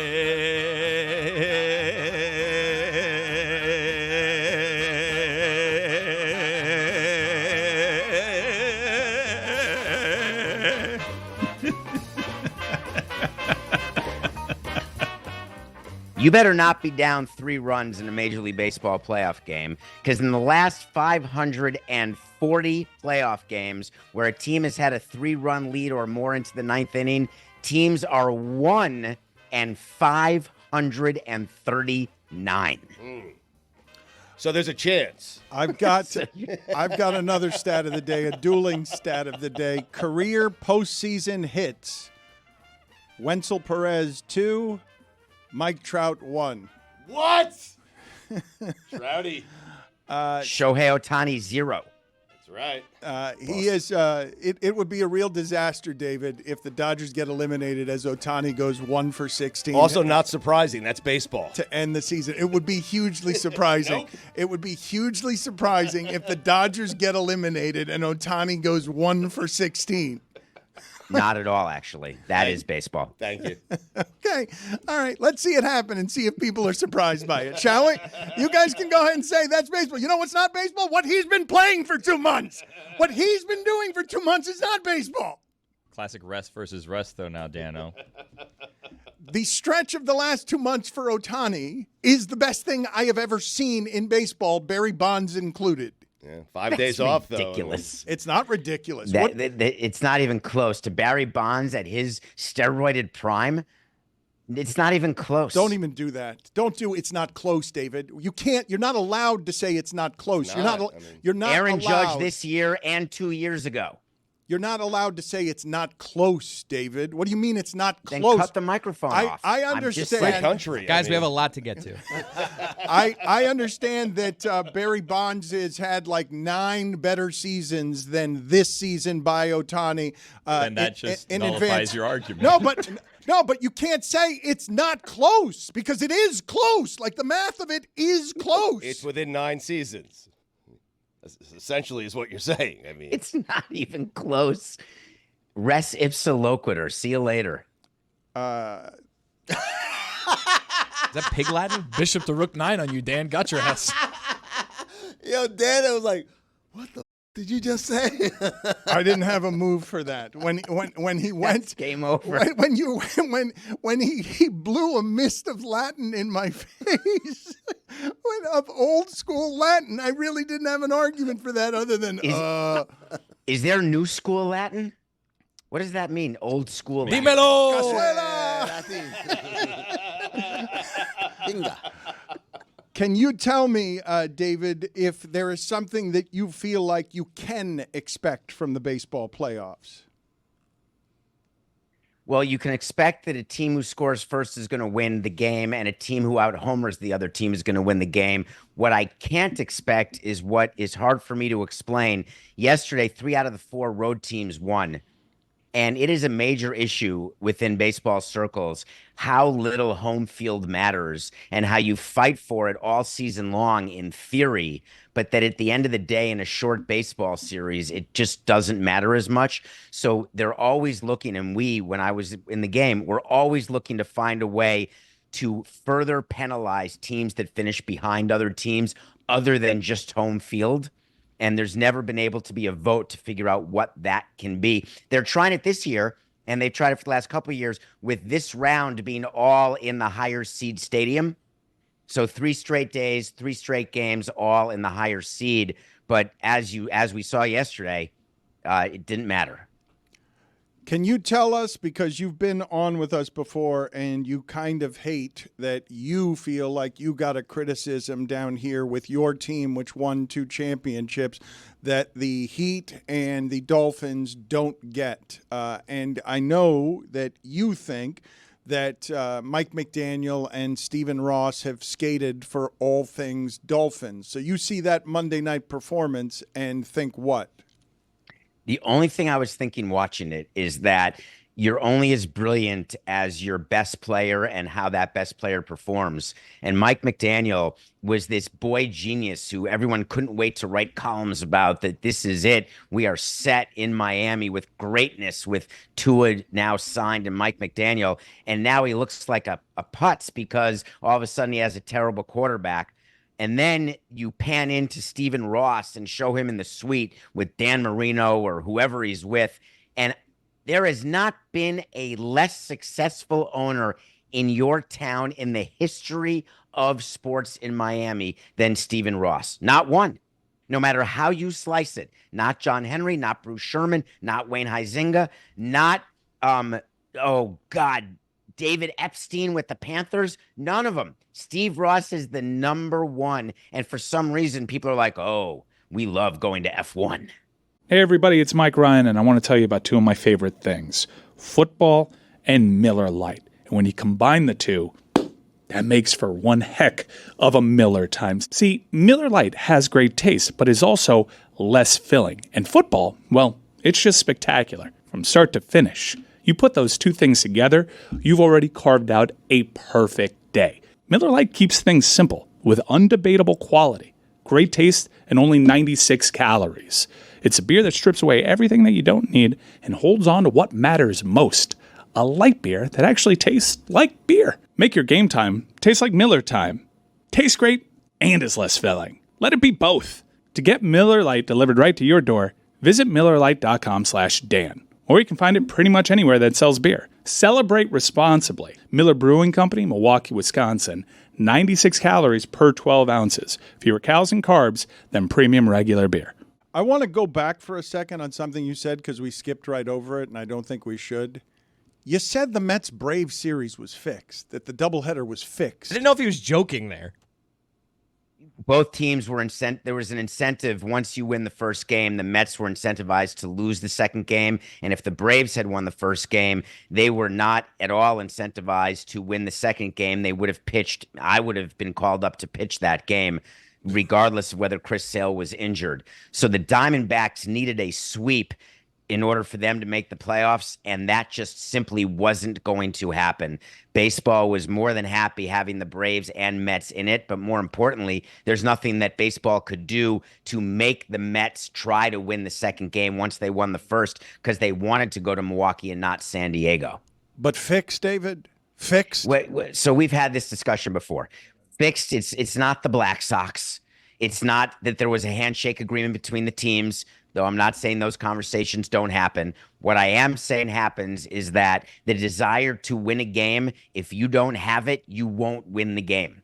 Were any of you surprised the Braves won the second game? No, and the Braves scratched Chris Sale, Dan, because the Braves knew they were winning that game. I mean, they did with any pitcher. So I thought that too until Chris Sale is hurt. That's not why they scratched him. That's not why they scratched him, Stugotz. I thought that too. He is off the wild card roster. If he had started yesterday for the Braves, then our argument would have won. But he is off the roster, so he actually was hurt, and for competitive reasons, they never disclosed it. David getting called up to pitch would be fun. For some reason, I have you doing it in your, business up top, but with the shorts and the thong sandals. That's what I'm envisioning. I mean, Billy could have been called up. You can basically have anyone pitch for you. I mean, they've got to be on your roster. You have to add them to the roster, of course. But that said, that game was a joke, a competitive joke game too. And so I have no issue with it, because if I were the Mets, I would have done the exact same thing. You should have heard before you came on here how disrespectful everybody was to Daniel Day-Lewis. I was listening. And your thoughts? Daniel Day-Stewis or something you called him? Yep. Yeah, your thoughts That's on clever. Who came up with that? Everyone here ripping him? There's no better actor who I've seen in my lifetime over the last 50 years of watching movies. And for making fun of his method acting, there are actors who that's what they do. They get into character and they stay in character even when the camera's not rolling. Now, is it considered a Nepo baby because he's coming out of retirement to do a movie with his son? And the mother is that famous Rebecca Miller. So I'm just Arthur Miller's daughter. Just curious, why is it when he's willing to do a movie with his son, why is that looked at as anything other than wonderful? French Stewart plays David Samson in the Don Le Batard Danny story. DeVito. We've been Tobey brainstorming Maguire. here. Tobey Maguire. Really? Wait, are you talking about people who would play me or Dan? You. You. Wait, you think Tobey Maguire's Dan? No, me. Oh. Right. No. French Stewart. Okay, point stands. Tobey Maguire. What? Doesn't matter. How about who. Stugotz? Doesn't make sense. Daniel Day-Lewis. Daniel Day-Lewis. Daniel Day-Lewis. That's the greatest method actor of all. Ooh, would you Takes want on to be his biggest Daniel challenge. Radcliffe? I like Daniel Radcliffe, Yeah. but he'd have to get a new accent. No, that is not me in any way. That's a horrible photo. That is not excusable. What are you doing? Get that off. I'm not Charlie splitting Day? the screen with that. Charlie Day. Movie that you're reviewing this week, David. We have to talk about the Menendez brothers. Please, Dan, you, me, and Stu, are we the only ones who were alive for that? No, I was around for Menendez Brothers. I watched it, David. It's so good, man. I saw the first episode. I have not seen anything else. It's over the top. It's so good. Forget the Milli Vanilli song, which I can't stop listening to now, which is I'm Gonna Miss You, though that's not how it goes. Don't do that, please. Thank you. This is the story of two sons who kill their parents in a bloody rampage mess. And the question is, did they have cause? Were they molested to the point and assaulted to the point where they could reasonably have feared for their life and killed their parents in order to save their lives? And a jury, clearly, spoiler alert, did not agree, and they are currently in prison, though the jury deliberation of whether they should be put to death or not is amazing. That scene, the way they dive into the characters, the father's played by Javier Bardem, and the kids, I had not heard of the actors who played the brothers, but they were phenomenal. But I encourage everyone to watch it, because just when you think that your parents are too much, you realize that what these boys did, it is one of the most gruesome, horrific murders that I had seen up to that point in my life, and maybe even since then, in terms of a double homicide, not in terms of atrocities or genocide, but it's well worth watching. Ryan Murphy's having a moment. The Menendez brothers murder, that happened prior to OJ, I want to say, because that was the big trial of the 90s, and then OJ happened. It was like, move over, Menendez brothers. We got bigger fish. And that was a big thing for the Menendez brothers in real time. They were wondering about getting Johnny Cochran and whether or not having, that sort of, is there a defense? Can you get acquitted when you clearly have committed a murder? OJ got acquitted. Why can't we get acquitted? He's like the shining star for criminals who are guilty, saying, well, wait a minute, maybe we can convince 12 dodos that I didn't actually do it. David, I saw there's been back and forth between the brothers and Ryan Murphy since the show came out, but I haven't seen it and I haven't really been following closely. So what's happening there? So it's what's happening both with him, with Vince McMahon. Here's a news alert to everybody. If you're going to have a documentary made about you, just know it may not come off the way that you want it to, because it's a documentary. And the Menendez brothers are trying to say you misrepresented everything, because there's a lot of homoeroticism, a lot of sort of incestuous eroticism in the show, much like, with the Aaron Hernandez, there was so much focus on his sexuality in that show that Dominique Foxworth was a writer on. And in the McMahon documentary, which we can review next week, an unbelievable sort of conversation about what he did and how it makes him look. So my only thing that I would tell you is that just be careful signing away your rights for this Don Le Batard show, because it may very well make you look worse than you want to look. That's why it's Don. It'll still, you won't fool anybody, I mean.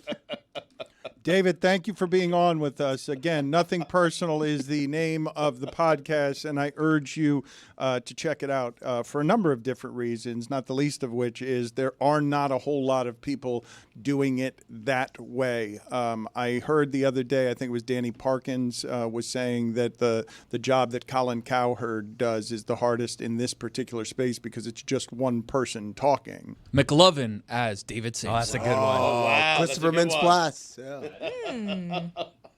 How about Turtle from Entourage? Oh, Jerry Ferrara. Thank you, David. just Turtle. Good seeing you. Tobey Maguire. This episode of the Dan Le Batard Show with Stugotz is presented by Smirnoff. We do game days. Drink responsibly. The Smirnoff Company, New York, New York. Something that we're doing around here as part of our 20th anniversary celebration is a nostalgic behind the bit where we go back in time and hyper-examine and dig into the roots of a popular thing that has been done around here for 20 years. I don't remember how the Angel of Nuance and the Demon of Debate started. Do you, Billy? Do you remember where and how it started? I don't.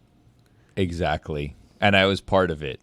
You were the Angel of Nuance? I was, and I used to fly. I had fake wings. Remember that with my hands? Those are supposed to be wings, and I'd fly off, and I'd just do a high-pitched voice, and I really just say nothing at all because, Dan, that was the whole bit. We'll get to behind the bit, but that was the bit. The dirty demon Don't give of it away. Debate, yeah, had a lot of hot takes, and the Angel did not. That's right. That was the bit. The dirty demon of debate loved First Take. But as we were doing these behind the bits, I'm with Billy. Like, I struggled. I think you did too. I struggled to remember how we came upon certain bits, you know?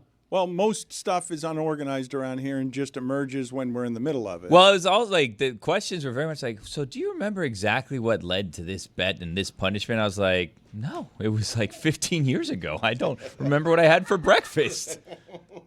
We do a daily show 5 days It's a a week. lot, right? I mean, it's nostalgic. It's just, did you have any difficulty remembering the details for a lot of this these is things? not. I'm not making this up when I say I get home and Valerie will say, "How'd the show go? What'd you talk about?" And I'm like, I have no idea. It moves fast. It was good. Yeah. How was work? I said, it was work. We did it, and now we're done. Behind the bit, though, was something that is meant to bring out memorable stuff that we've done in the past. And so we do dig around in the bucket here. Let's hear, if not how it began, because no one can remember, let's get nostalgic about the Demon of Debate going up against the Angel of Nuance. This is behind the bit. This is behind the bit. This is behind the bit. A very serious retrospective on some of your favorite Dan Le Batard Show with Stugotz bits.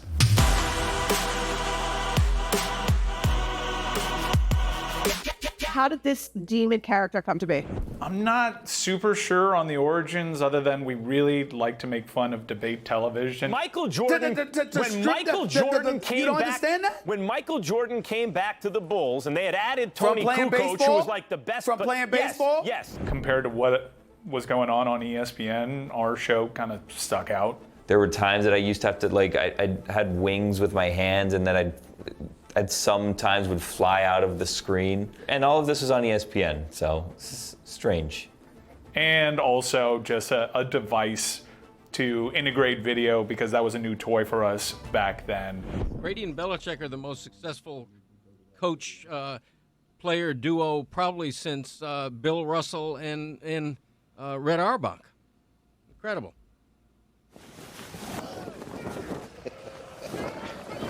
The hell I just hear? Pick a damn side. Did you say equal? Did you not make a pick when he asked you to pick a team? The hell, man? It's either Patriots or understand Spurs. It's a myself. damn question. And clearly it's the Patriots. The longevity in such a physical sport is so impossible to do over such a long period of time. Now do you know how to do it? How did you end up playing the Angel of Nuance? It wasn't planned. It just kind of happened one day where all of a sudden there was a devil sitting in front of me, and the devil was screaming about sports and forcing them to make decisions and really argue with each other. And I felt like, we just need a little unity, a little peace in our lives. So I became this angel character that really never actually said anything, never had an opinion on anything, never really had a thought, just kind of wanted everybody to have a good time. Never wanted a team to win or lose, just as long as everyone had fun. That was the Angels' mission. Audio is my favorite medium because you have this amazing canvas in your mind, and the demon, even though he's been very vivid in the past about how many nipples and claws and talons and hoofs that he has, I've lost track.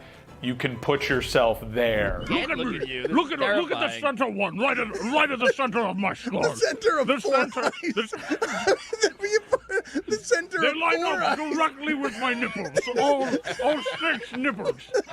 Look at my 4 eyes and my 6 nipples in the middle. All of them at the same time, and tell me who's better. How did you feel about the Angel of Nuance? I love the Angel of Nuance, and when the Angel of Nuance integrated itself into the Dirty Demon, it happened very organically to the point that I didn't really have imaging for it at first. And if you've ever watched the segments, the Dirty Demon of Debate, whenever the Angel of Nuance chimes in, I'm usually left scrambling because I'm also in character, but also running the board, and they're off of 2 different pots. I personally love the Angel of Nuance injecting itself into things, but it was, from a technical standpoint, very tricky to do all those things and spin all those plates at once while maintaining character and making sure it didn't sound like absolute dog. But outside of that, the audience really liked it, and it became synonymous with the bit. Why can't we just be satisfied saying that they're all in the top 500? 449 players on the opening day roster this year, Dan. A couple people came in and out, so let's just say these are the top 500 best basketball players in the world. Okay, very good. Better. We need to do some work on your entrance, though. Like, it's very clunky, and we're just sitting there and waiting around for your Angel of Nuance music, and you're not really nuanced. You're just agreeable. How did Mina feel about the Demon's crush on her? I think I was more uncomfortable with it than Mina. He's new there. His responsibility is to punish players when they do bad things, to hold them accountable, not to prevent them. That is on the players. Whatever happened to personal responsibility? Millennials! Whoa! Get out of the way. What's up, Ma? How you doing? That was nice. Nice and hot. It's already pretty hot down here. Oh my God! Is your daddy a drug dealer, girl? Because you're dope. Look at that. Look at what you lured out. I'm liking what I'm hearing. I've never seen the romantic side of the Dirty Demon of Debate. That's exactly how I imagined it. Baby, your eyes are the color of the ocean, and I'm lost in the sea. This is the most uncomfortable I've been. Hang on. Let me get my cell phone out. I want to show my mom a picture of my next girlfriend. Look over here. Oh, yes, it's Match.com, baby, the Dirty Demon of Debate. Yes. Give me another one of them, too. Give me another one. Oh, you're being very pushy. And then your number, Ma. How uncomfortable. I don't know if I could pull that off these days, and I didn't really warn Mina that was coming. I think Mina had never really heard the character before, and then the Demon just so happened to have the hots for Mina Kimes, and that became canon. I mean, it was still plenty awkward in the time that we conceived it. I'm talking about it like it was in 1994. No, it was still like at a time where it was pretty taboo to have a Demon openly hit on a now Emmy-nominated studio analyst. I think Mina liked it. I think a lot of bad people say that about people they've victimized in the past. The Dirty Demon wasn't subject to compliance training. The Demon had a crush on Mina Kimes. I would think that Mina, I don't know. If the devil had a crush on me, would I like it? I don't think so. Would you ever want to do this bit again, or should it go to heaven? No, I'd like being the angel again. I have to figure out a new way to fly and a new flight pattern, but I'd be the angel again. The Demon's just a messy piece of a messier piece that is one big mess. You are not nuanced. I don't understand all the difficulties you have with nuance. We can't all be great at everything, Dan. Is this good radio? No. I love these behind the bits because they give you a look back 6, 7, 8 years from where we are today. And Billy is wearing the same exact hat that he was 6, 7, 8 years ago, whenever that was. You remember when that was? What year that was? I don't. I was wearing the same hat, and I almost put on that hoodie today. Oh, wow. But Skip is in town, and I was like, I don't know, that one's a little bit beat up. For Skip? Well, not really, but it just didn't wear, 20-year-old hoodie. Thank you, Billy. I do appreciate that. Right before, Dan, we were talking and talking about doing these things, and I told you and Stugotz privately, I was like, I don't think I sat down to talk about this bit. Like, I don't think they interviewed me for this because I just don't remember even sitting down for this piece that just aired. So let alone not remembering the origins of Angel of Nuance, you don't even remember talking to them about the origins I don't of remember talking to them about it. Should I see someone? I believe that everyone around here is you were the star. Doing too much, and therefore some of the things are falling in the crevices. We talked about Stugotz's voice aging horribly, your voice aging a lot more gently. Mina's voice has also aged. Have you guys noticed? Back then, Mina was excited and very hyper to talk, and now when Mina comes on, she coming on this week, she's really cool. She's more too relaxed. Cool. Yeah, she's too cool for you guys and your stupid questions. Jayden Daniels. Yeah. I think Mike canceled the Dirty Demon debate like halfway through. Got like an expose on something. I was like, whoa, this is weird. What happened? I still have no idea how it started, though. I mean, no one does. When I'm doing those things, I just talk until something good comes out. That's it. Yep, that's it. Until They'll I clean remember it up something. in editing, yeah. I'm with Tony on this one. Where did this scandal, this Me Too scandal around the Dirty Demon debate? We quietly put it in a dustpan, and maybe people didn't notice that Stugotz's hot take diva disappeared from one day to the next, and I learned like 3 years later that was something that was only meant for him to have a belly and lipstick on, and that disappeared, and nobody told me, and then I found out 3 years later. It was canceled? Well, quietly, unbeknownst to me, it was canceled. Bring it back, or no? Bad idea. Okay. So I saw on there on Behind the Bit, I saw that they put in the graphics an example of Yelly Sports TV, what Yelly Sports TV is. And I want to play for Amin an example of this because I think we can all agree that LeBron James, whatever you think of him in terms of historical ranking, is an amazing basketball player. We can get consensus there, and no disagreement there. And also that what he's doing at this age is amazing. And I just want to play for Amin Stephen A. Smith's reaction to LeBron James saying, yeah, I'm pretty good at 40 years old, the oldest player in the league, because I think that Stephen A.'s reaction is so outsized and so cartoonish as to render it a symbol for what it is that we're doing in the modern age in terms of not being able to celebrate really historic greatness, artists being artistic because we're too busy yelling about them. At my age, the miles that I have, and to be able to play at the level I played at, it gave me even more a sense of, I do have a lot in the tank, a lot. And I can help a big part of a team win the ultimate and whatever, if it's gold or if it's a Larry O'Brien trophy or whatever the case may be, I can still get it done. LeBron James, what's up, bro? Are the Lakers gonna win?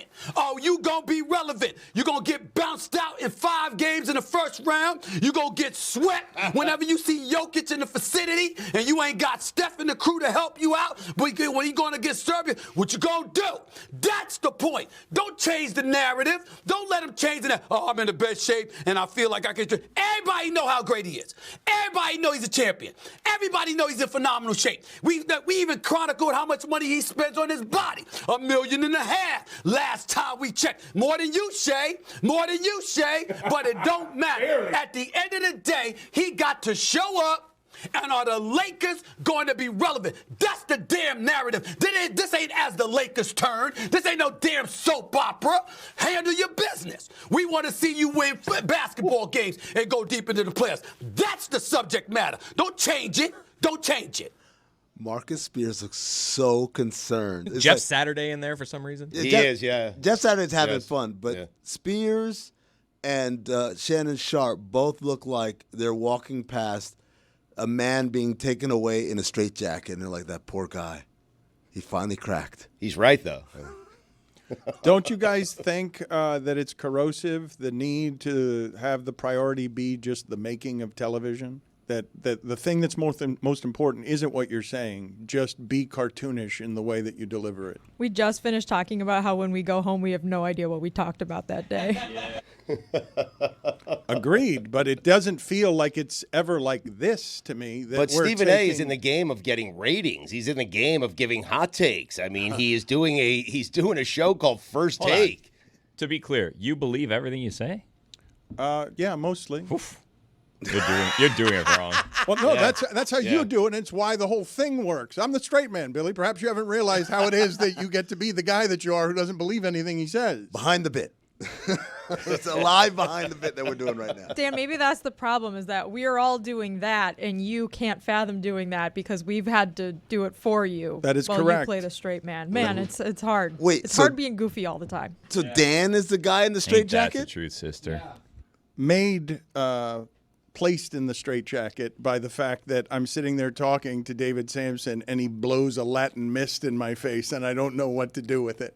Yes. Got your ass on that one. He really He did. did, yeah. I've rarely. First time I've heard you speechless. I I have mean. rarely been that startled by it's just a bunch of gibberish in Latin that I had nothing for. I put my sword down to feed it. It is an amazing distraction technique.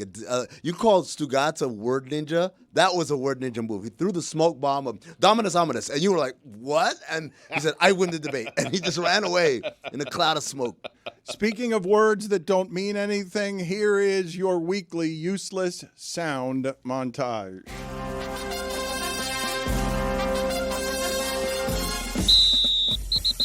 There will be things that will change. It's kind of hard to say exactly what those things are, but we're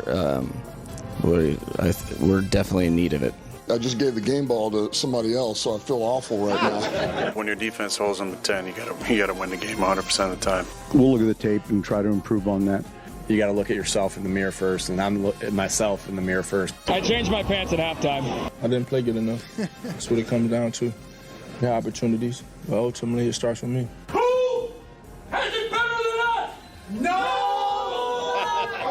Nobody!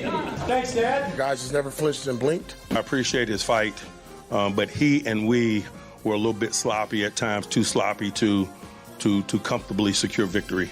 And the good news about it is we got another Pro Bowl quarterback, man. So that's the least of my worries, man. Strike up the band, baby. It's going to be fun tonight. Offensively, look, the turnovers, we don't have a team that can lose the turnover battle and expect to win a football game. Honestly, we're not good enough to be able to play against ourselves in the defense. The guys rose up to the occasion, and then we honored the football. What I'm not going to do is ride the emotional roller coaster that this season will take you on. Really, for me, man, stats are for losers, man. I don't get involved in that stuff. As coaches, we can't go out there and make the plays, right? It's a two-way street. Quick shout out to the big guys. We know what's possible.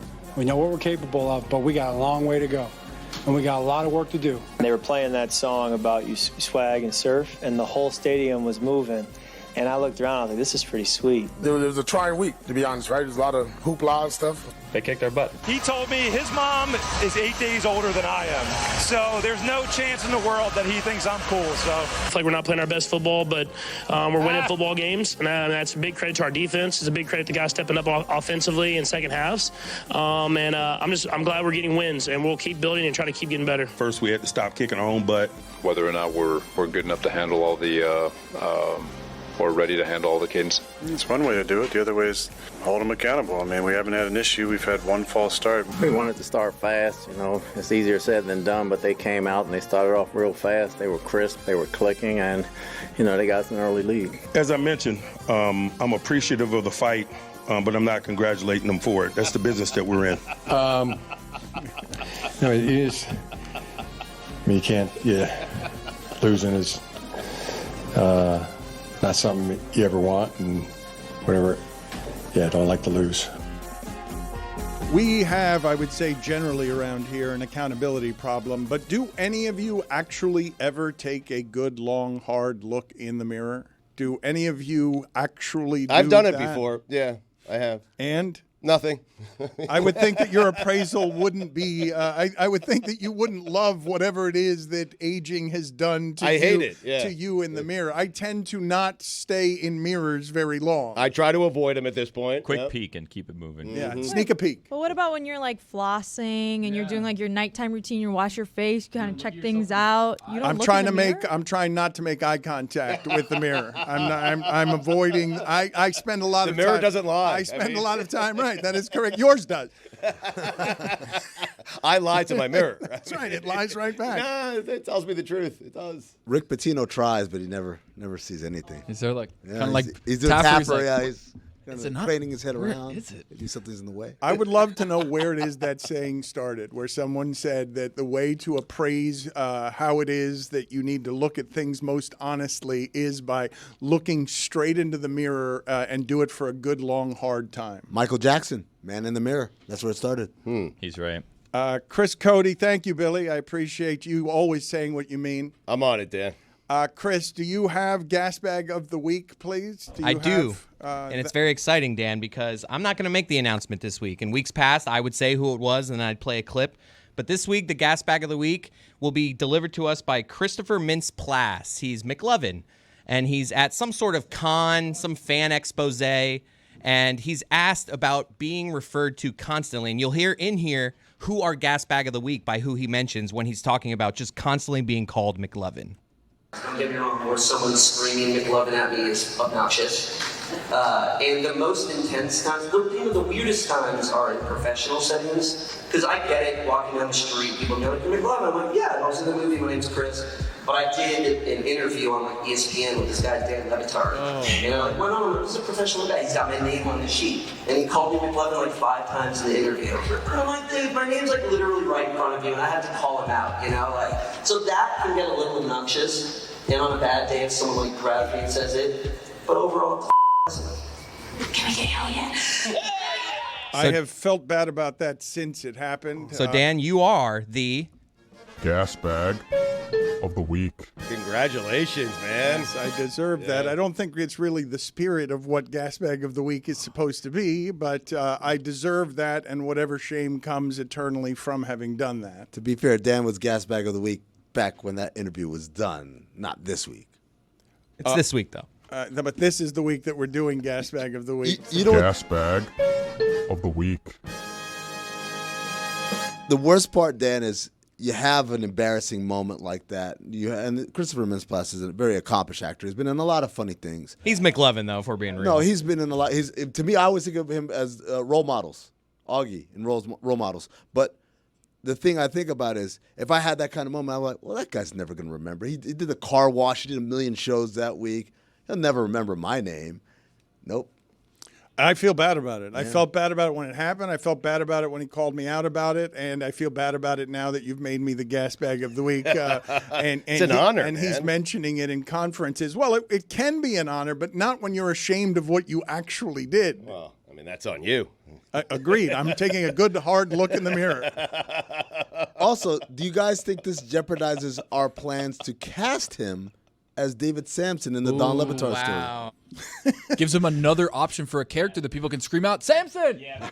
I mean, is that better, though? That is better. Not around these parts. Oh. Did you guys find somebody that you agreed on should be playing Samson? Because him saying Tobey Maguire is one of the ridiculous. least self-aware things I've ever heard. He needs to take a long, hard look in the great. mirror. Dan, no, but we all agreed Chris Cody, the Sandlot guy, that we all agree we're casting him. Name your price, sir. You are our man. Yeah. He hasn't aged as well, though. Do we have any others that we actor, are right? casting in the Don Le Batard show with Daniel Day? Or Patrick Renna. Stugotz. Sorry, I couldn't think of his Stugotz, name. thank you. You got it. Do we have anyone else that we're casting? Who are we casting as Amin? Be careful here. Amin? No, he should choose his own, right? Denzel. He should. The best part. You like that one, right? That was quick. Pass the ball over. Amin? Your thoughts. You threw it over there with a question mark because you're like, yeah, I don't want this. Amin, you go ahead and take the Little hot potato. Little screen pass to the side. No, I've never heard Amin's name said with a question mark before. Because you're not allowing us to mock him by just throwing the ball right back to him. Normally, almost always, I'm either happy or thrilled to see Sarah Spain. Mm-hmm. However, in her role as Bucket of Death Commissioner Emeritus, I'm scared of her. I'm rarely happy to see her because she rules this thing much more firmly than Billy ever did, who was only interested in anarchy. And she is back now. I think Emeritus suggests that it has a past, but not necessarily a future. I thought Emeritus, but I've been confused by the Latin I thought today. the same, yeah. Thrown off by a lot of Latin today. Emeritus. But I thought it was thought it was a past thing, but Sarah's back as our commissioner because no, you don't get to. You don't know. I mean, I understand it's a fitting title. Dan likes the role play situation and the costume, so we'll give her a fictional title. But okay, we'll play along for today. But I mean, I rule with an iron fist. No, you don't. You're a weak ruler, and that's why we had to go back to the strong commissioner. How dare you, sir? And if I were you, I wouldn't choose sides because you have a long day coming if I know anything about what's about to happen here. Ruh-roh. I have my case. I'm pleading my case today in front of a just and benevolent commissioner. I have my case today. Sarah, how have you been? I miss you so much.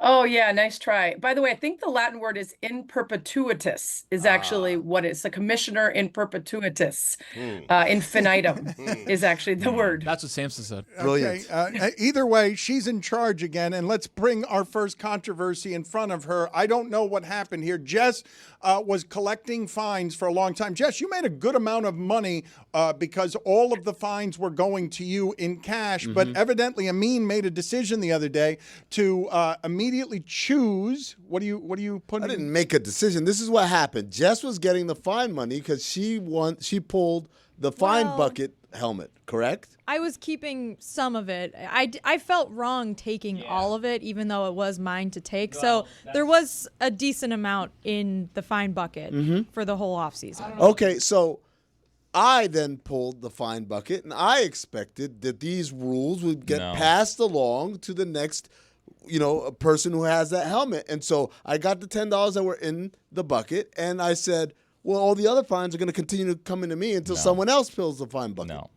No. Why is that a no? So that's not how it works. So here's what happened. Jess was the one who was originally wronged by the fine bucket money being stolen and then not being able to accept any funds that were duly owed to her. But now that term has ended. Jess is no longer in possession of the fine bucket. So the rule that was made without my ruling whatsoever, and frankly, without even consulting me, was that Jess would get all the money in perpetuity based on being wronged. She is no longer being wronged. The fine bucket has been restored. Whoever thieved that is no longer a part of the picture. So going forward, if you get the fine bucket, you only get what's in there right then. You do not get future earnings. So Fair and just. Thank you, Sarah. Hold Great on. catching up with you. We'll see you soon. No, hold on. First of all, I'd like to say, oh, wise and gracious commissioner, your wisdom absolutely it shines surpassed upon only me. by my beauty. Yes, but I will point out that I was wronged in some sort because there was no real money in the fine bucket because it was just going to Jessica. The only reason there was $10 in there was because Jessica has been gone for a couple of weeks. So here's how you were actually wronged. The failure to establish any rule whatsoever, which clearly falls on Billy Gill's weak shoulders, falsehoods, required that now there's a conversation, which shouldn't have had to be had. We should have already known what was going to happen the next time the fine was pulled. So what needs to happen now is the money that Jess felt guilty taking, because it felt like too much, goes to Amin. Whatever amount you did not take because you felt... Where is it? She spent it all. She felt guilty, but then she didn't stop. Hold on. Then she took it? Yeah.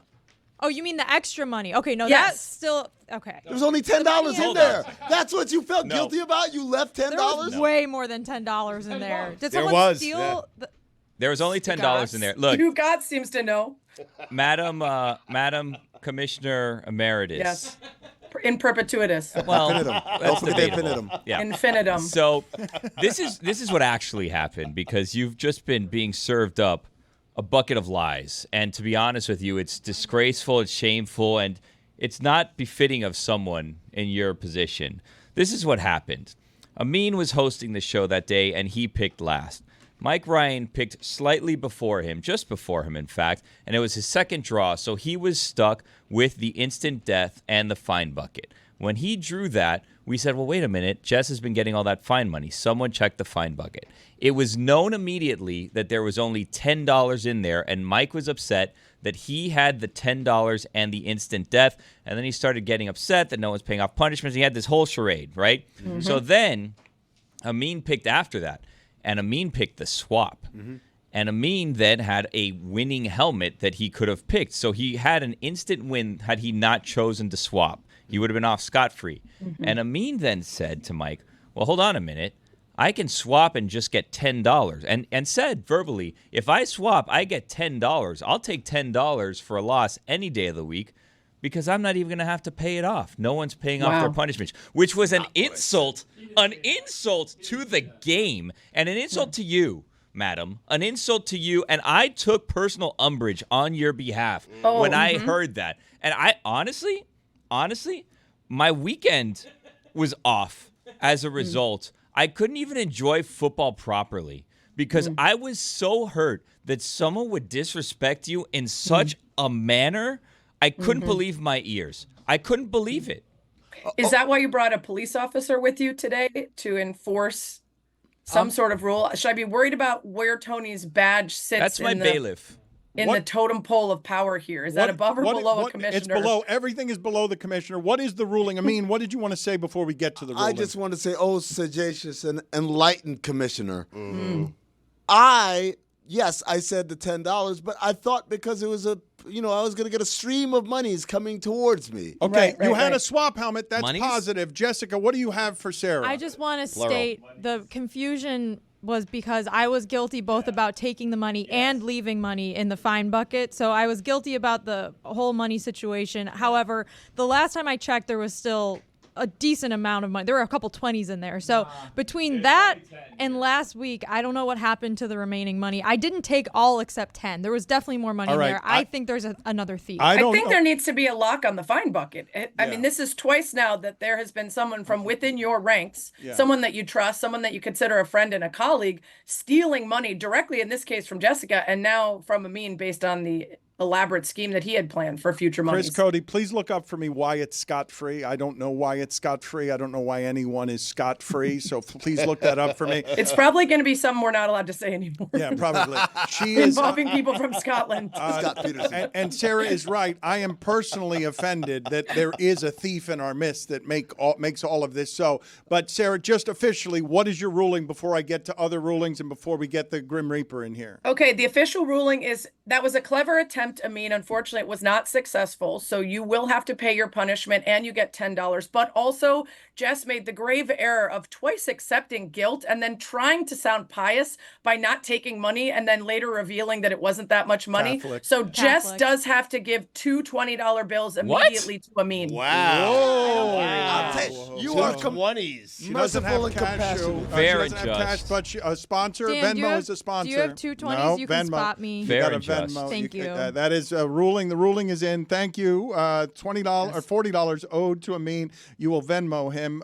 We also, nobody can agree which day of the week to pull from the bucket. Do you want to make a ruling there? Is there any sort of consensus? Is there anyone making a good argument for any day? Well, I like Thursdays. Yeah, here's the thing, Billy and Madam Commissioner. Stugotz are not here on Thursday. Falsehoods. Yeah, they're not here I've on picked Thursday. the last 2 weeks. Madam Commissioner, this is what I said, and you, as a veteran in experience alone in the industry, I will say, you as a veteran in the industry and experience alone know how important it is and how great it is to build a communal audience with the audience, a family of sorts. And it's so important for them to know when it is they're going to get the grid of death and the bucket of death. So I stress the importance of let's pick a day so everybody knows and it becomes an appointment listening experience for all. Let's do a day that we know this is the day, this is the time that we're going to do it. So they look forward to it. This whole mishmash of sometimes it's a Monday, sometimes it's a Friday. It's such a disservice to the great audience, and it's a disservice to you and honestly the order that you tried to establish here in your time. Fair. So Doesn't I feel like it's okay, you can go. Yeah. I mean, I think that was a little long-winded. I think Someone shut him up. I think either it's Wednesday or Friday. Either Wednesday. Thursday sounds good too. Because Thursday's when Stugotz is out, and we're not letting him off the hook. Well, I think Wednesday's Fridays, either the day before. Then Wednesday. It's Wednesday. Wednesday is the day before the first game of the week starts, which is Thursday, and everybody's in the office, right? Not everybody, but we're doing it only the people who are here that day are doing it. And it's a leap year this year. I just heard Stugotz say he's trying to switch his off day from Thursday to Wednesday. I'm seeing that Scott was an early Icelandic and Old Norse word for payment or tax. Thus, scot-free literally means exempt from tax. So not Scott Peterson. Thank you. So not Scott And Peterson. not people from Scotland. Also, Roy has 3 losses and hasn't paid off any of them. Mike Ryan has 2, hasn't paid them off. What are you going to do about being more stern about making sure that these payments get paid? Stugotz has another one. What? And Stugotz has one from like 4 years ago. Get outta He's got to here. do a freestyle rap on the stage of the Cleveland. I did it. You weren't there. I understand why he's refusing to do that, because how could you ever compete with the commission's rap? I think, I've set a precedent that can't be matched. Mike, I'm kind of not surprised that he's used his seniority to weasel out of them. But Roy, I'm not mad. I'm disappointed. Roy, I expected better from you. I thought you were the kind of guy that would own up to the things that you've promised to do. And I'm frankly, it's changed my entire opinion of you, Roy. And I think it's changed everyone's opinion of you. And I'd highly recommend paying off some of those things before the commission has to take stern action, if Now, you know what I'm saying. Madam Commissioner, I'd like to point out Roy's not here typically on Wednesdays, and he's not respecting your game up until this point by paying off his punishments. Enough, And Billy. should we Let's do- bring the Grim Reaper then- in. Thank you. Thank you. There's been plenty of Billy Presenting this the facts, segment. though. Yes, I mean, yes. presenting the facts. Trying to clear things up for him. Yeah. Roy's never here. Keep That's things what I'm moving. Let's go here. Reaper, I need you to move a little quicker, please. Thank you. Jessica, you're the first to the bucket. First time this season, too. Whoa. I've gone 5 times this year. Same. Oh, Wah. Chargers. All right, so the Chargers are, let me see here. I am looking, and I don't see them anywhere. Think you might have a on this bye list. week, team. Oh, a bye week. The byes. Bye. We've already gotten to the byes. Yeah, we're at the byes already. We're early for the byes. Chargers, Lions, Titans, and Tony? Eagles on a The bye. Reaper's a lot less scary than it used This to one be. feels good right here. The LA Rams. The Rams are at home against the Packers. They're a 3-point dog. Putting it back. Ooh, yes. Rams just lost to the Bears. Yeah, Packers are good.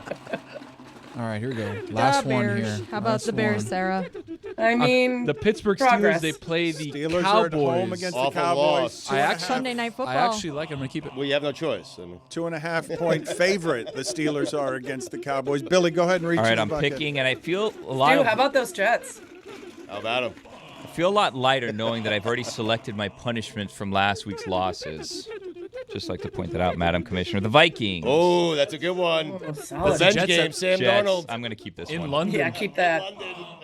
The Vikings are 2.5-point favorite against the Jets. Only 2.5. All right, now I'm going. Give me this- Rummaging. give me this Rummaging. one. This is service helmet. Oh, thank you for your wow. service. Wait, don't put it away. Keep that. Army and Navy They're are both good. good. They're Put both that good there. this All right, year. I'll keep one. I'll let you know which one I'm picking in a second. I'll keep Wait, it. who does he have to service? Hey, yo. The Reaper. Okay. They are, they're both 4-0, aren't they? I think Navy and Air Force play each other this week. Navy does play Air Force. Army and Navy are both undefeated. They're very good. Automatic win and loss? Stugotz is now going to the bucket here. Rummaging. Love a good rummage. I haven't rummaged in a while. I'm going to rummage. I'm going to take my time rummaging. I got a helmet there. I have a helmet. Tampa Bay Buccaneers. They are at the Falcons. They're a 1.5-point dog at the Falcons. They are an underdog. I'm on going to the go road. with Navy. They are 10-point favorite at Air Force. Well done. I'm putting this back. Here we Really? go. Yeah. Madam You don't trust Commissioner, might I say your hat looks lovely today? Thank you. I You're appreciate welcome. it, Billy. I got the Falcons. Wow. You like that game. God, I can't wait for them to lose that one. I after want the that. Bucks back. Is this the golden helmet of life? No, that's What? the zebra No, helmet. that can't be it. No, No, that's not not. it. Look at how Hand that to a well- mean. I don't think that is. What is it? It's That's, a gold helmet that's no. all That's not metal. gold. That's more Shit, copper. different You colors. also went out of order. The helmet of death, I think. I think that's Notre Dame. They're on a bye. The Golden Domers. Why is it so beat up? Rummaging. It's been through a lot. I mean, Saint It got rummaged. Well, hold on. Did Dan want to keep the helmet? The Saints. Amin has the Saints. Are they on a bye? Monday Night At the Football Chiefs. against At the Chiefs. They Keep are it. a Keep it. 4.5-point it. underdog. Keep it. Absolutely not. Oh, you coward. James Dan, you're Carville would yell at you for that. you're keeping yours, just to I be am. clear? I Okay. am You went out of order, just so. I mean, you're supposed to go last. Pointing that out. That's technically a means helmet. The Bungles. nice. The Cincinnati Bengals are, let me see here. 2.5-point dogs at home against the Ravens. Ouch. Okay. I am so happy this segment is over. Thank you, Sarah, for being on with us. Subscribe to Sarah Spain's new podcast, Good Game, on women's sports every weekday. Everyone, Sarah. Daily. They're making you work daily. What am I doing to myself? I'm going to look like Stugotz in a minute. I thought you got off that ESPN treadmill, that daily. I thought you were done with that. You came back to the daily. What's wrong with you? We need it. We need it. And it's fun. And my show's fun. Come listen. Commish will never look as bad as Stugotz. You're awesome. Yeah. Oh, thanks, guys. Oh, Jesus. Sarah, keep who it would up. you cast as Dan in a documentary about the Dan Le Batard Show? Don Le Batard. It is not a documentary. It's not a documentary. It's a fictional show. It's a movie. And It's a what's movie. hard, what helps is that every actor's head is substantially bigger for his body than it should be. So that gives us a lot of Not appropriate. nice seeing you. It is not nice seeing you again. How did Stu's face get bigger than Dan's? There are 3 basketball stories that I want to get to here with Amin and with the rest of you. One of them is A.J. Griffin at the age of 21, a former first-round pick who had a decent enough rookie season, leaving the sport entirely, retiring because he is joining the ministry. He says he is doing this for Jesus. I do not tend to mock those kinds of things. Many people are mocking that choice because he's leaving money behind and what a lot of people listening to this think of as a dream life. I think it is a noble pursuit when it is that you follow your convictions and your beliefs, even if they don't align with everybody else's. When you follow your dreams, not others' dreams. That is correct. Yes. But it is an unusual choice, and I think one of the times that happened that resulted in a similar mockery was the rapper Mace, right? Left at a pretty good time in hip hop for him. Left to follow his belief system. What are you smirking about, Amin? Because I could hear Mace's voice right now. That's right, Dan Le Batard. Turned out good for him too. I know. Turned out great, especially considering all the surroundings of Bad Boy. Yeah. So, he escaped a certain Sodom and Gomorrah, Mace did when he left. I wonder how much of the NBA lifestyle clashes with A.J. Griffin's newfound devotion to Christ. Like, I wonder, because there's an argument.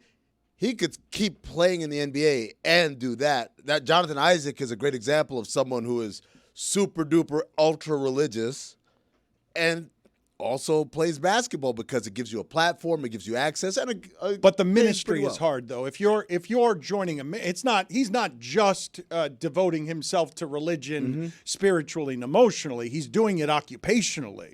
He's changing jobs. Yeah, and there's a part of this. I mean. Look, there is a luxury he is afforded because if you didn't know, A.J. Griffin stands for Adrian Griffin Jr. He is the son of Adrian Griffin, the former Bucks head coach, but also longtime NBA player who made a decent amount of money in his day. So the pressures for an A.J. Griffin to continue to play because of the revenue generation that playing in being an NBA player brings with it is a lot less than it would be for someone else. Another story I wanted to get to from a young player in the league, Scoot Henderson. Stugotz, I don't know if you heard this sound, but he was asked what it is that he has learned early in his career. He's like 20 years old, right? Yeah, so last year was his rookie year. He was a 19-year-old when he played. I think he's 20 now. And so on media day, he was asked, all right, now that we're a few months removed from your first year in the NBA, what did you learn? From it, kind of what do you look back on about your rookie season and kind of what you learned from it? I look back at the good food that I had. Yeah, a lot of the food.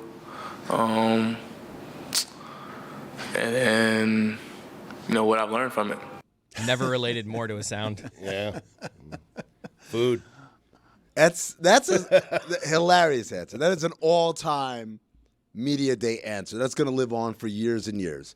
But also terrifying if you're a Portland Trailblazers fan. This is the franchise player. This is not only the franchise player, but the point guard, the brains of the operation, the guy who's supposed to be dissecting the game, seeing it levels upon levels before everyone else on the court. Is he already trying to start a spat with management, though? It's like, what did you learn last year? I didn't learn anything because we've been terrible, and I'm not that, I don't He's like trying to what's get going out on. of Portland already? Already. How do you like that as a chess move? Bishop to Rook 9. How good is the food in Portland also? What a tremendous sneeze from Jessica. I think that's around the United States. I don't think it might be also Portland, but I think I don't think it was subject to just Portland. okay. I think it's everywhere. Yeah, I don't been think everywhere it was just now. granola. I Yes. think he was eating other things as well. In all fairness, if you were an NBA player, you get to travel a lot. You get to go to a lot of nice restaurants. A lot of times you don't have to pay because people are giving you food for free. They're just happy. And the that you're veterans there. pay? Veterans pay. Sometimes, sometimes you're out with your coach, Chauncey Billups. He's made a couple of dollars in his career. Maybe he picks up the tab. And you're like, if you're 18, 19 years old and you've been eating Subway and stuff like that, and now all of a sudden you eating good, I don't Does blame him. Portland have a rich veteran? I mean, Is Ayton still there? Yeah, right? No. He's still Jeremy Grant. Jeremy Grant's the one. I got this, guys. Have you seen how much money he They're makes? trying to trade Ayton, and nobody wants Ayton. This is a great answer. I mean, I just talked about how much I like eating chips and dip out of a trunk. Imagine if I got to travel like this. This is exactly what I would say, Chris. I'm with you. Jessica, thank you for bringing that back up because I meant to when we were talking about it. You gave us a very detailed list of your favorite musts when it came to tailgating. But what are the tailgating Hall of Famers? Like, what are the consensus? Obviously, beer is a consensus tailgate Hall of Famer. But what else do you put in this list? Wait, because she went with an assortment of dips, and I'm always here for chips and dip of any kind, but I don't associate dips in the sunshine resulting well after 3 hours in the Miami heat. You might have a goopy situation, and it's not what I think of as a Hall of Famer. It's just I'm with you. You don't really highlight the chips, but every tailgate has chips. Like, it's got to be in the Hall of Fame. Burger chips. Hall of Famer? Dips too. Dips are burgers and brats and Burgers and a hot Hall of dogs. I Famer think in the are like the tailgate. obvious things. Some like fancier tailgates will do like smoker stuff, like meat, pulled pork, a brisket. A lot of them will do Ribs. like in the winter, like a chili or something. what is this? like the that. Basketball Hall of Yeah, we're Fame? letting Just letting everybody everyone in. in. I Geez. mean, These aren't my Oh, okay, Hall sorry. of Famers. I'm just saying like the things I associate with tailgating. But for me, tailgates mean I can eat as much chips and dip as I want. Like I can fill up on it and like it will sustain me throughout the day. Like it just, you don't really get a lot of situations in your life where there's multiple dips out in front of you. Like you really don't. Like maybe a Super Bowl party and that's it. So tailgates are really the time where you don't just have one bag of chips and one dip. You get to try. It's like it's a little variety. You get to try a lot of different dips. I might be in a minority here. Dips are all right. Like, I'll take a taste. Like, oh, that's cool. That's whatever. But then, like, after that, I get lazy and I just eat the chips raw. It's not just a taste thing, though. I mean, it's like the experience of dipping something in a dip is you get every sort of dip. You get a different amount of dip. You get to work on the perfect amount of dip for the amount of chip you have. You have different size chips. Maybe you alter the amount of dip. It's like a mathematical calculation. But you for the really best think bite. about this. Just take a chip and put it in the dip and eat it. But to Amin's point, that's like the starter. Yeah. That's like I'm walking in, I'm seeing a couple chips. Okay, that's fine. What's the real good stuff? All right, there's a burger. I got hot dogs here. I got this. I got that. Chips is like, all right, I'll put 3 of them on my plate. Keep it moving. Amin's never made a worse point than what he just made. Queso is not It's amazing. All right. It's not just It's amazing. That's the word you were saying. Put it on the poll, please, Juju, at Le Batard Show. Do you find yourself in a lot of situations in life with multiple dips? And then there's also like, say you have a big casserole-sized dish of buffalo chicken dip. So you have like the warm buffalo chicken, and then you have a nice cheese layer on top. And every dip of the chip, you get to say, how much of this cheese do I want? How much of this chicken do I want? Maybe there's a little spot of sour cream that I want, a little extra sour cream. The best, a little sour, the little coldness almost. You're like, where'd this little cold sour cream come from? Exactly. Every chip and dip is put different. it We're on. all God's chips and dip children. I stand corrected. The buffalo chicken dip. Now that's because it's almost like a meal. You're getting chicken. But I thought I was like queso is amazing. ranch, you shut your mouth. like all that stuff, salsa. Like it's cool. I'm not mad at it. But like the disrespect right now is just flying around. They're not Hall of Crazy. Famers. I think that's what I mean to say. Absolutely not Hall of Famers. Yes. No way. But buffalo chicken dip is absolutely Hall of Fame. Queso dip is a Hall of Famer. At a tailgate? Yeah. In 95-degree Well, weather? not everyone's in 95-degree weather. Around the world, just God, you guys sound your like daughters fools. are in Big Ten country and ACC country. But when is it's 100 degrees one tailgate of the year, and then the rest of the year you're like in an outdoor refrigerator the whole time. Everything's staying cool. You have them tailgating for Northwestern football, huh? Put it on the poll, Juju, as well. Is queso just all right? At Le Batard You guys Show. really struggle with that. Also, you could get the white guy sounder for this one, but the 7-layer dip, where you got the layer of the guac and then the shredded cheese. I don't like the cold and beans the sour in it. cream and the beans.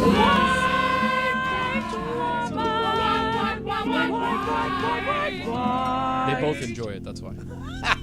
But Dan is asking for Hall of Famers. Yeah, they're just talking about whatever they want to, which is generally how that happens. Wings, I can make Hall a of list Famer. if you want. Oh, I would like a list, yes, at Le Wings. Batard Show. I also want to ask you guys what is the consensus number one best of the dips? Because for me, and I think this is going to be controversial, French onion is my favorite. I'm with you. I don't think many. Yes. I don't think that's going to be. Put that on the poll as well, Juju, at Le Batard Show. Is French onion the best of the dips? salsa. It has to be salsa. No. Salsa is the best dip. Are you kidding? Chips and salsa? Buff chicken. It's Dog, the it's a meal. unrivaled goat. Queso. Like, salsa- what is wrong with you salsa, people? It's always there for you. You get a hot salsa, you get a different kind of salsa, you get the fire roasted salsa. Just salsa. It's all salsa. Also, put it on the poll, all three of these. Which is the best of the dips? Queso, French onion, salsa, or buffalo chicken? Put all of them on there and let the people decide. The people will speak. Billy, what are you eating right now with such ferocity back there as you sit out the conversation? But you just shoveled something into your mouth. It was the remnants of my salad. Yeah. Tipo no come. They were shaming me into eating. He loves walking around the commissary, Dan, looking at the food and being like, I'm going to have a Coke. And then it's like, dude, come algo. There was just, a line, and it's a whole thing, and I don't want to bother anyone. I want to get to Amin's opinions on Karl Anthony Towns, but Stugotz is going crazy because he thinks his Jets have a good chance at Davante Adams now that the Raiders are saying that he's in play for a trade and all it would take is cash and a second-round pick. So, Stugotz, your thoughts here are what? As I imagine there will be plenty of teams interested in Davante Adams, perhaps the Chiefs among them. There are plenty of teams interested in Davante Adams because Adam Schefter and Diana Rossini, they're telling us the teams on Twitter right now that are interested. This is super fascinating from this standpoint. The Jets have to go get Davante Adams. They are all in with this quarterback, and Dan just pointed out that the Raiders will be looking for a second-round pick in cash, but perhaps someone is going to offer more for Davante Adams. And that someone, I think, might be Washington. Because if you could put that wide receiver with that young quarterback, then you're really on to something. Now, Washington, I would imagine, would offer a first-round pick if they had to, and a second-round pick if that's what it took. No, because that's steep for where it is Davante Adams is in his career. Maybe 5 years his ago, yeah. age. No, but listen, the reporters are saying that Washington might be willing to go there because they want this receiver that badly, makes him a number one, McLaurin becomes a number two, right? And the Jets will have to match that because when you get Aaron Rodgers and Aaron's talking about getting Davante Adams and you know Davante wants to be there, you're going to have to match any offer that any other team makes to the Raiders to get him. I think it comes down to a cap space issue, too. And I think Washington has the most cap space to go out and make this deal done. New TV deal. Print more money. We covered this yesterday. Okay, maybe. But for right now, if you're looking at the Jets, you're looking at the Chiefs, you're looking at some other teams that are maybe a little bit more strapped for cash, it's going to be very hard for them to make a trade for him because the math's not going to add up. I'm curious what you guys think of this, because when people talk about the Chiefs and their offense and how constipated it is with a quarterback we all know to be great, 17 points against the Chargers, a lot of 16-play drives, 5 yards at a time. Dominique Foxworth does an excellent job in a number of different realms. One of them is breaking down football. I urge you to check out his podcast and his analysis on what it is that the Dolphins did this weekend, or on Monday night, where he's pointing out that the offense for Huntley was exactly the same as Tua. And you can't do that to a new quarterback because LaFleur didn't do that for Malik Willis. You've got to be someone who has versatility. But he's talking about why it is Davante Adams is not a good fit in Kansas City. Let's hear this. Nobody should trade for Davante Adams. No one. I mean, maybe somebody should, but the two teams that come to mind, I would say, shouldn't do it. You're talking about the Chiefs and the Bills? I guess I threw the Jets in there. I was thinking Chiefs. Ooh. I was thinking Chiefs and Jets. But I guess I would say no to the Chiefs and the Bills. The Jets is the only one that should be considered.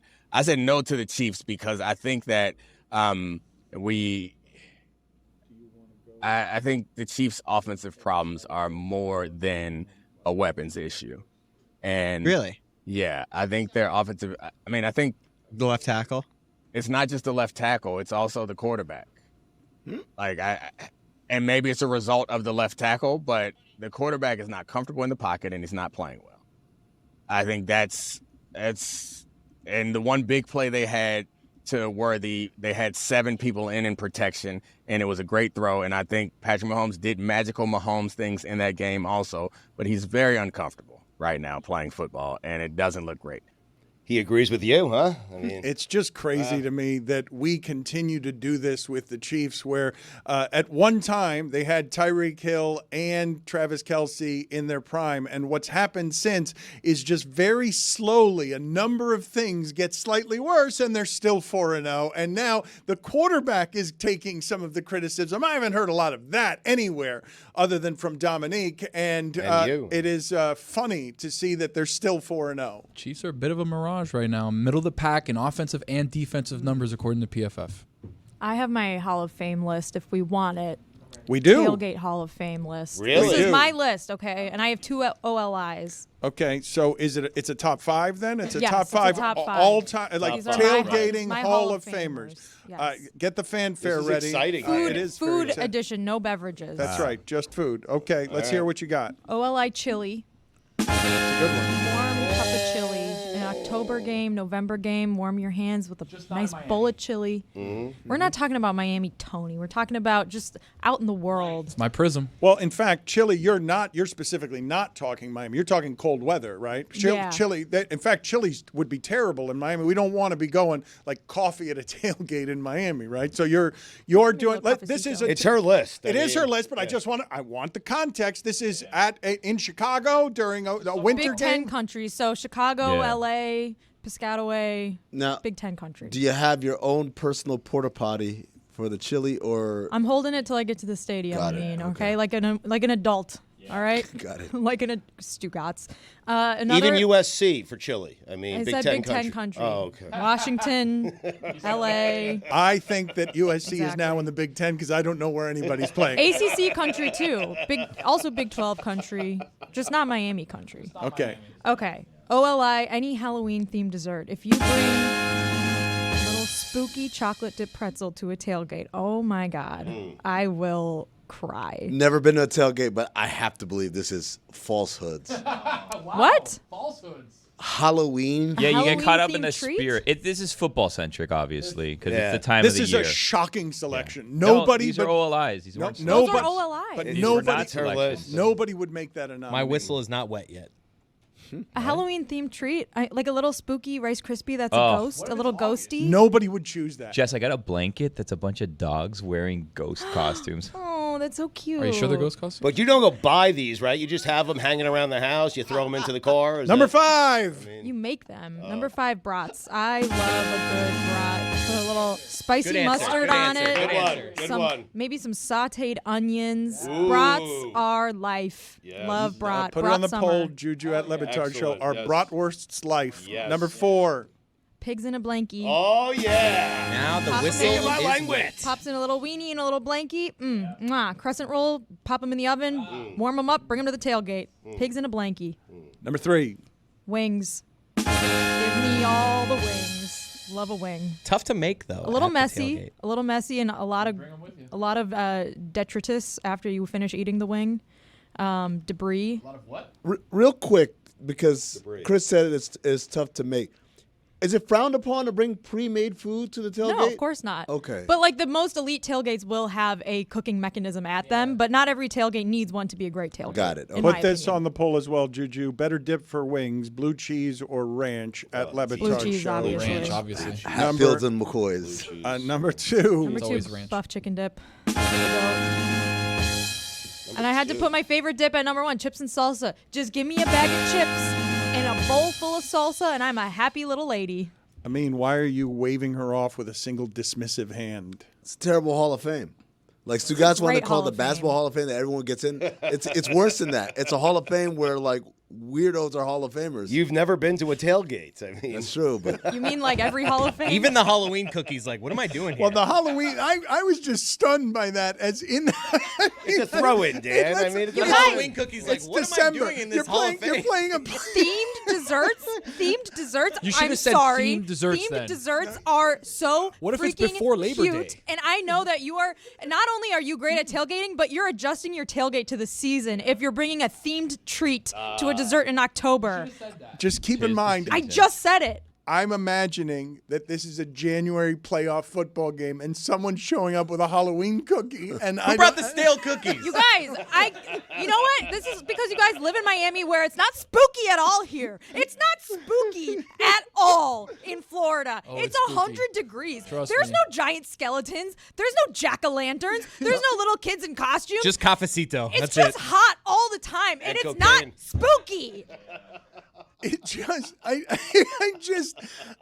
didn't think, okay, that anyone was going to select a Halloween, like a bowl of candy corn. You didn't shocking select it upset. as OLI. Oh, you're going to trick or treat and get like heat stroke walking around your neighborhood, little kids, because it's Miami and it's so effing hot here and it sucks and it's not spooky and no one has fake cobwebs on their shrubs because there's no Everybody nature does. here. Everybody It does. You've just never seen sucks, it. and it's not, That's not spooky true. at all. Where are the 12-foot skeletons?